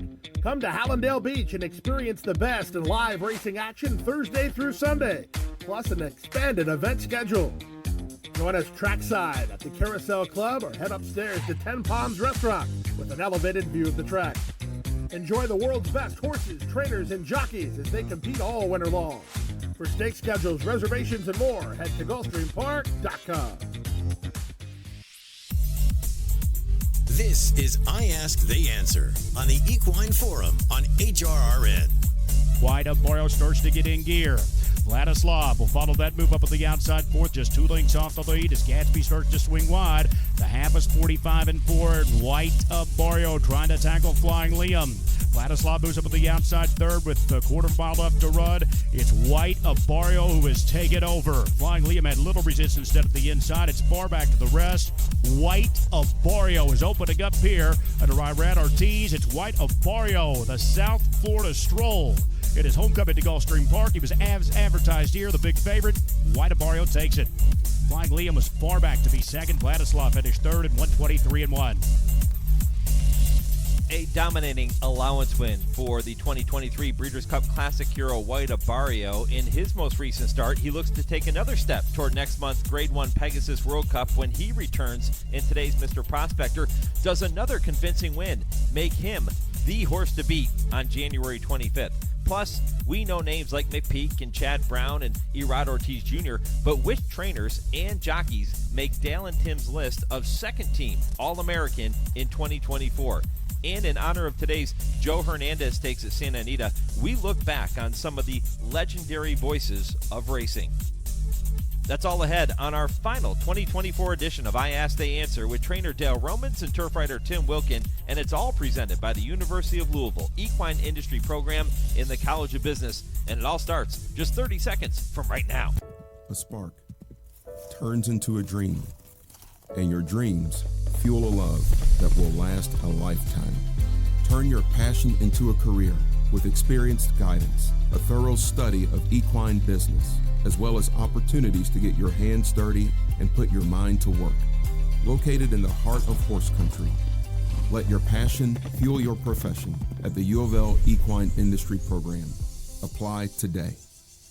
All right, final show of 2024, guys. Hard to believe it's already here. Happy New Year to both of you. Timmy, you were hosting Christmas Eve at your house this year. How'd it go? It went fine. Made all kinds of food, and unbeknownst to everyone that came, they all got a Christmas present from me, which was they're all under the tree. They didn't expect it. And they all felt bad that they didn't bring me anything, but that's okay. It's the season to give, not to receive. Dale, you made it back to Louisville for Christmas. How was it? It was good. We had my mother over, my aunt and uncle, and all the kids were there, and we had a great Christmas. Big Italian dinner. Tammy's Italian on her mother's side, and a great cook. And we had a great Italian dinner. It was a good, relaxed couple of days. Yeah, excellent. And now we get to look ahead to 2025, which we will do on today's show. But we're going to spend some time looking back to what we saw the day after Christmas, an opening day at Santa Anita. And let's do that with topic number one. Guys, complete this sentence for me. Mystic Dan's return in the Malibu was blank. Tim, what word do you use? Well, I'm going to use a couple. Mystic Dan's Malibu was disappointing, but not totally unexpected. I mean, this is a horse that was making his first start since the Belmont back in June. That's 201 days. He was cutting back to 7 furlongs. He had to van 1,900 miles from fairgrounds. And, he just was flat. He obviously needed a race. And I'm sure that Kenny McPeek's going to scope the horse and make sure everything's okay before they decide what they're going to do. But it also we're still waiting for a Kentucky Derby winner to win another race. I mean, the last time a Derby winner who was first on the first Saturday in May, crossing the finish line first, has won another race other than a Triple Crown race was Farrow in 2015. I mean, Justify won the Preakness and the Belmont, but I don't know if it's a jinx or what, but Derby winners have not been successful, coming back and winning another race. But I don't think we give up on Mystic Dan just yet. I mean, that was an awful lot for him to have to overcome and going all the way across the country. So, yeah, a disappointing effort for sure, but not totally unexpected. Yeah, my one word would be predictable. Like you said, all the time off the ship. It was an odd place to come back. I really don't understand that. I want to get Kenny's thoughts on that when I see him. Predictable, but not the end of Mystic Dan. He'll come back and get back to running along like he wants to do and run well. Do you think he'll win another race in 2025, Dale? Yes. I mean, Kenny was, before when I talked to him, before he ran him, he was happy with the way he was doing, so he said he was coming back strong. But it was a disappointing effort, but it wouldn't surprise me for him to bounce back, go back to running long. And I'd like for Kenny to find a nice soft spot for him to go ahead and win a race and build towards the end of the year. That's the first time a Derby winner has ran in the Malibu since Silver Charm. So it's been a while. It has been a while. It's not a usual path to take, but I mean, I'm sure he had good reasons for doing it, and it didn't work out, and just regroup. Got a good horse there. Yep, he'll be fine going forward into 2025, no doubt about it. All right, topic number two. Let's stick with Thursday at Santa Anita, opening day. After his win in the Grade 2 San Gabriel, who is more likely to be voted Eclipse Champion Turf Male, Johannes or Breeders' Cup Turf winner Rebels Romance? Dale, what do you think? I like Johannes. I don't like the horses showing up, winning one race, and winning Eclipse Awards. It's about how your body of work through the whole year in the United States. And I think Johannes deserves it. There's a heck of a lot to be said about what you just said there, Dale, because, I mean, last year, Augusta Rodin won the Breeders' Cup Turf, beating Up to the Mark, won the Eclipse pretty handily. That was Augusta Rodin was his only race in the U.S., the only win in the U.S. And Up to the Mark last year won 3 Grade 1s, and it's supposed to be a body of work for the whole year. And the Eclipse Awards are supposed to be what you did on this soil. I mean, Rebels Romance has won 5 of 6, and he's got like $8 million in purses this year. But everyone except everything except the Breeders' Cup were across the pond. And Johannes has won 5 of 6, all graded stakes. He's second into Rebels Romance, beating 3/4 of a length. I mean, I think he's going to win the Eclipse, and I think he might win it easily, like Up to the Mark did, because I think the voters realize that, you just can't come over and just win one race and then take the hardware home. Yeah, I mean, if they do, it's because there should be a division that doesn't have a horse that has a good full body of work. They've all been beating up on each other, maybe, but not a horse like Johannes that's done so much over the year. I think he's earned it and deserves it. I mean, he's only got the one Grade 1, yeah, that's a Shoemaker Mile, but and he's won a lot less money than Rebels Romance, but it's about wins. It's about a body of work for the whole season, and he's got a better body of work on this soil than Rebels Romance. It's these Euros want to win the Eclipse, they got to run more over here. Exactly. Yeah, that hasn't always been the case, but maybe the case this year for Johannes. Guys, do you think he had to run well and win the San Gabriel yesterday? If he had bypassed the race and the runner-up effort in the Breeders' Cup was his final start, do you think that we'd be talking about him in the same light without running in that San Gabriel and winning it? I think he still had an argument if he didn't run the San Gabriel. I do too. I mean, he had a solid year. Some people might think Carl Spackler should be in the conversation, even though he was just a miler. But he had a couple of grade 1s this year, and he did well for a season in the U.S. And again, taking nothing away from Rebels Romance, that's a very, very good horse. But if you want to win the Eclipse Award, you got to run on U.S. grass. All right, we'll see how that plays out as the votes start to come in over the next week or so from everyone who has an opportunity to weigh in on that topic and all the other Eclipse Award categories. How about topic number 3, guys? This afternoon, Santa Anita remembers their longtime race caller, Joe Hernandez, with the Grade 2 Joe Hernandez Stakes. Hernandez, of course, served as the announcer at the Great Race Place from the track's opening in 1934 until the day he fainted at the microphone in 1972.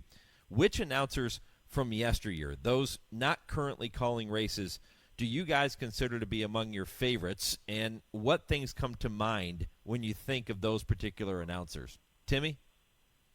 Well, me being from New York, of course, I'm going to put Tom Durkin at the top of my list. Tom had such a unique way of injecting humor and daring and drama in all his calls. I remember his call when Rachel Alexandra won the Woodward back in 2009 when she beat the boys, and just the way his voice, it was like a crescendo, and as Rachel was coming to the line and almost getting beat, but and the place went crazy, and his humor of horses like Arg, when he had the pirate voice talking about him coming down the stretch, and when he sang Do Re Mi Fa Sol La Ti Do for that horse, and Tom was just he was like a storyteller in each race, and he's I think he was down to the all-time greats, and I always liked Marshall Cassidy, the late great Marshall Cassidy. He wasn't as flashy as Tom, but he was a very precise, always got everything right, and he's I remember when he had Easy Goers calling the Belmont, and it was just it wasn't a thing that gave you chills or anything like that, but it was just, yeah, that's a really good race call from a guy that was calling one of the best racehorses in New York in several years. So the two I'm going to throw out there are those two, Marshall Cassidy and Tom Durkin. There's been a bunch of good ones. You'll go all the way back to Chick Lang, and I don't know. There's been so many, but I'll tell you one that I grew up listening to is Mike Battaglia, and he wasn't always the greatest technical caller, but that was what I learned to watch races listening to, and you could always tell who he bet on because that horse got a lot more calls than he deserved, no matter where he was in the field, and he was always fun. But Tom Durkin to me is the best, and Tom I mean, he's called some of my horses winning the biggest races I've won. One of my favorites of all time was the Whitney with Perfect Drift. I mean, they were head and head, bobbing heads down the lane. It's Roses and May and Perfect Drift and Roses and May. Jake was a young boy back then, and he watched that race so many times he could do every word for word, Durkin all the way around the track, every horse. And Kitten's Joy for Joe Hirsch, I've told this a million times. It was one of my favorite calls when he's calling Magistretti. It looked like he was going to pull away from the field, and Johnny uncocked his stick and hit Kitten's Joy one time, and then he said, "Oh my!" He blew by Magistretti down the lane. So he's got to be the best. And I've told this story, I think, on here before. I end up repeating all my stories, but last summer was one of the best days I had all summer. Was sitting in the cigar shop, me and Terry Finley and a bunch of guys from the track with Tom Durkin, and we kept pulling up old replays and getting his take on it, what his prep was for that race. And he sat with us for half an afternoon smoking cigars and watching watching the replays and listening to his calls. It was a great afternoon. Yeah, what a way to spend the afternoon. I'm like you, Tom Durkin, growing up in Western Massachusetts, close to Saratoga. Tom Durkin was always my guy. But I was giving some thought to this question too, and I've told you on the show before that I grew up wanting to be a track announcer. I just didn't have the skill set of all the memorization. I mean, what those individuals do day in and day out it blows my mind. They're so good. But I was thinking about some of the unique voices and how each one has their own style. Timmy, you described Tom Durkin and his way to build the race to the crescendo and be a storyteller. He was a theater major, right? So he was very theatrical in his calls. How about guys like Dan Loisel at Woodbine, the late Luke Kreitbosch, Ross Morton. Remember Ross Morton, who called the Gulfstream and Finger Lakes, and guys like Phil Georgieff. Each one of them had their own style, and it just worked for them. They did. Luke was one of my favorites too, and a close friend. I told this story on there before too. When I won the steak Thanksgiving Day at Churchill with Hallery Lee, and I was back in my drinking days, and Luke would always come over for Thanksgiving. We ate Thanksgiving dinner and drank a little too much bourbon, and we put the replay of the race on, and we turned down the volume, and he must have called it 20 different ways. We just kept replaying over and over and over. And he called it different. He called Jacob going to the left hand in his typical way. After a bunch of bourbons and beer and turkey, that was a good Thanksgiving. They probably all sounded great. Every one of them was good. He got better and better the more he drank. Yeah, typical Luke Kreitbosch. He was a bad man to hang out with. If you were in your drinking days, he was a difficult guy to keep up with, Dale. Anybody who knows my cousin Paul that was in the first Saturday May movie, he was a world champion drinker. And me and Luke and cousin Paul went to see Willie Nelson and I forgot who was with him. It was Willie Nelson, and so we had a drinking contest, and I was the referee, and they had this big 24-ounce beer. So 1, 2, 3, go, and I was calling Paul and trying to do Luke's job. And Luke was done 2 seconds before Paul, and Paul dropped and his face just dropped. He'd never been beat. He said, best 2 out of 3, best 2 out of 3. Not surprising you don't remember the other acts that were playing in that concert. I do remember. I can't think of his darn name. He's the most famous. They just got a movie just came out about him yesterday. Dylan? Bob Dylan? Yeah, Bob Dylan and Willie Nelson. Wow, what a show. Yeah. It's unfortunate you guys probably don't remember the show. Well, that's the problem. Therein lies the problem. Well, so many great announcers, and we're glad that Santa Anita takes time to remember Joe Hernandez with that race. And it was really cool to see Lafitte Pinkai Jr. remembered with his race on opening day, too. I know that was a big day for him, and well done, Santa Anita. Kudos for remembering all of those legends in our sport. All right, a couple more topics to get to, guys. Let's move on to the segment where we get to say hello to our friend Nick Zito, and you get to tell me if the following statement is right or wrong. Yeah, right or wrong. Am I right? What do you think? Right or wrong? All right, Nikki, let's find out what they think of this one. 2023 Breeders' Cup Classic winner White Abarrio continues his comeback in today's Grade 3 Mr. Prospector at Gulfstream.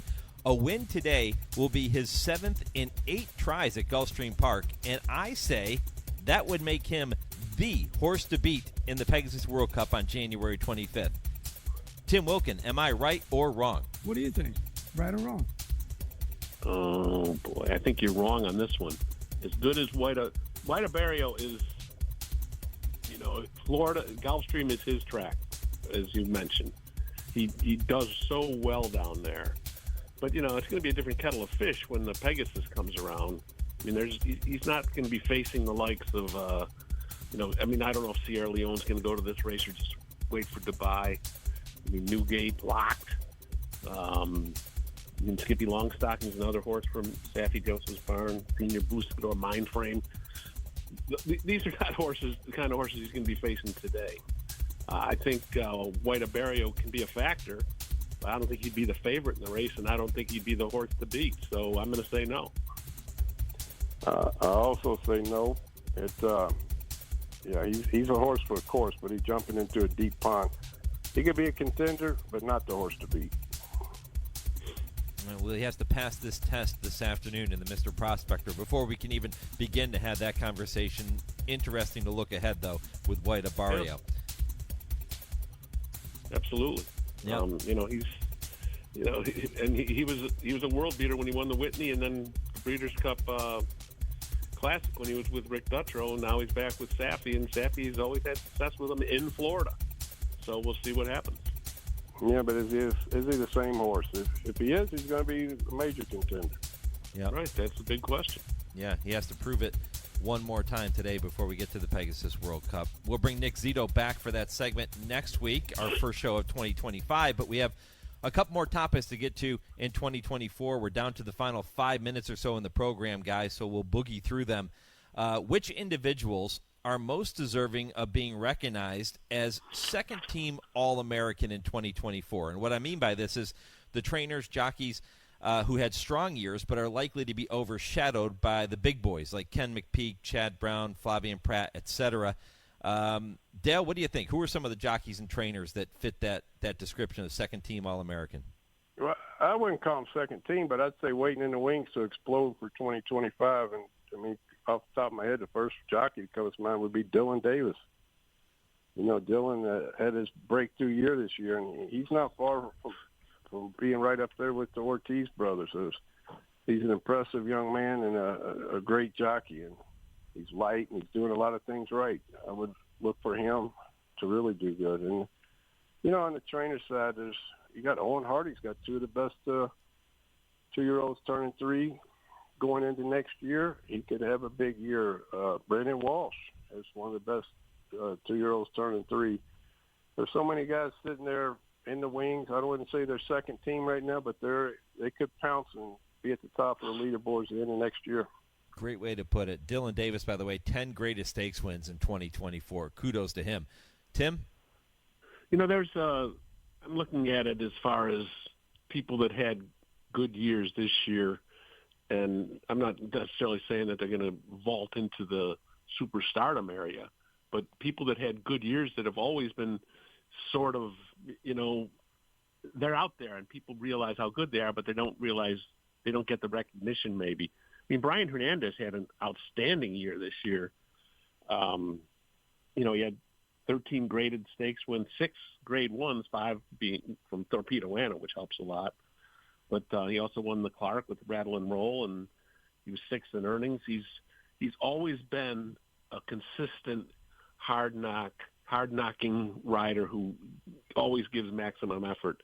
And again, I'm not saying anyone's a second-teamer, but if that's the criteria, I think he would deserve consideration with that, and so would Manny Franco, who he was a dominating rider in the fall meet at Aqueduct. He won 3 grade 1s, won the juvenile Breeders' Cup juvenile fillies with Immersive.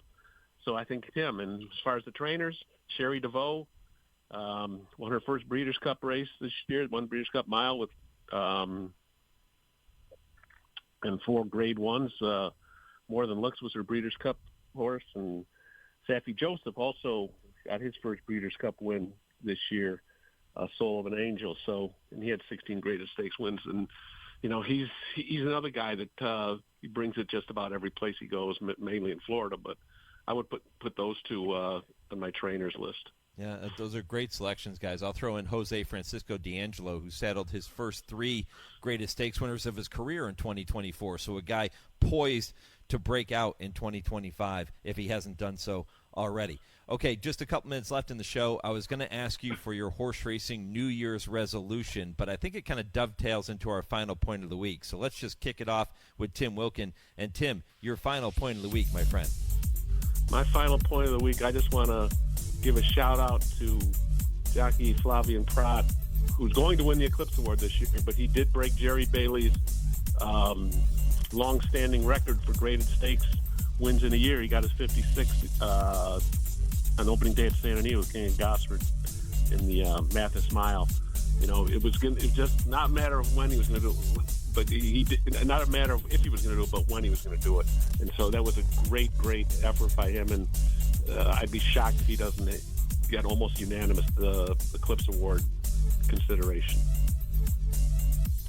Good. My New Year's wish would be that all the initials in the game, HVPA, ESSA, NTRA, everybody get on the same page, quit arguing and fighting so much. Let's work together to make things right and move racing forward. But my final point, I want to make my final point, because, you know, they say imitation's the greatest form of flattery. And my favorite show on ESPN is Get Up. And if anybody watches that on a regular basis, they're stealing from us. They're doing their right or wrong. The comparisons, this horse. Mike Greenberg is stealing from Mike Penna. That's okay. I may have stolen a couple of things from them, too. They do a hell of a job with that show, and I agree with you, Dale. Certainly my favorite show on ESPN. They do a good job, but I think they're stealing from us. And if Greenberg's a fan or a producer's a fan, I want to hear from them. Contact the show. Dale Romans, our version of Rex Ryan here on I Ask the Answer. All right, guys. Man, a fun show. Thank you for everything here in 2024. Happy New Year to each of you, and we are going to do this all over again next Saturday. First show of 2025. Sounds good. All right, have a good holiday, folks. All right, if you have a topic you want to hear Dale and Tim discuss, email those topics to me, and we'll get them worked into the show. I Ask the Answer is presented by the University of Louisville Equine Industry Program and the College of Business. I'm back with more. This is the Equine Forum on the Horse Racing Radio Network, where racing comes to talk. This is HRRN, Horse Racing's voice. The National HBPA has a long-standing mission through member benefits of supporting and promoting programs, along with entities that provide general benevolence and other beneficial programs for our affiliates and members. The National HBPA proudly provides a national program in place to protect your assets in case of an injury or damage to property arising from your racing operation, with our partner Kevin Lavin at Sterling Thompson Equine. Each member of the National HBPA and its affiliates are eligible to be covered for liability claims arising from injuries to non-employee participants and contractual liability, and premises and operations liability coverage for all equine operations, including breeding, boarding, training, and racing. For more information, contact Logan with Sterling Thompson Equine at 502-585-3277 or Eric Hamelback with the National HBPA at 859-259-0451. In sitcoms, when someone has a problem, they just blurt it out and move on. Well, I lost my job and my parakeet is missing. How was your day? But the real world is different. Managing life's challenges can be overwhelming. So, what do? We get support.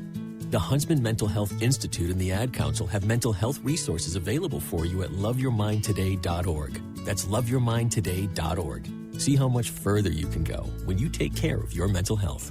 I'm William Shatner. I've been around a long time, but I'm truly humbled when I see the real battles our brave, paralyzed veterans have faced defending our freedom. And when they come home, I had just come home from serving over in Germany. Next thing I know, it was 3 weeks later. I was paralyzed.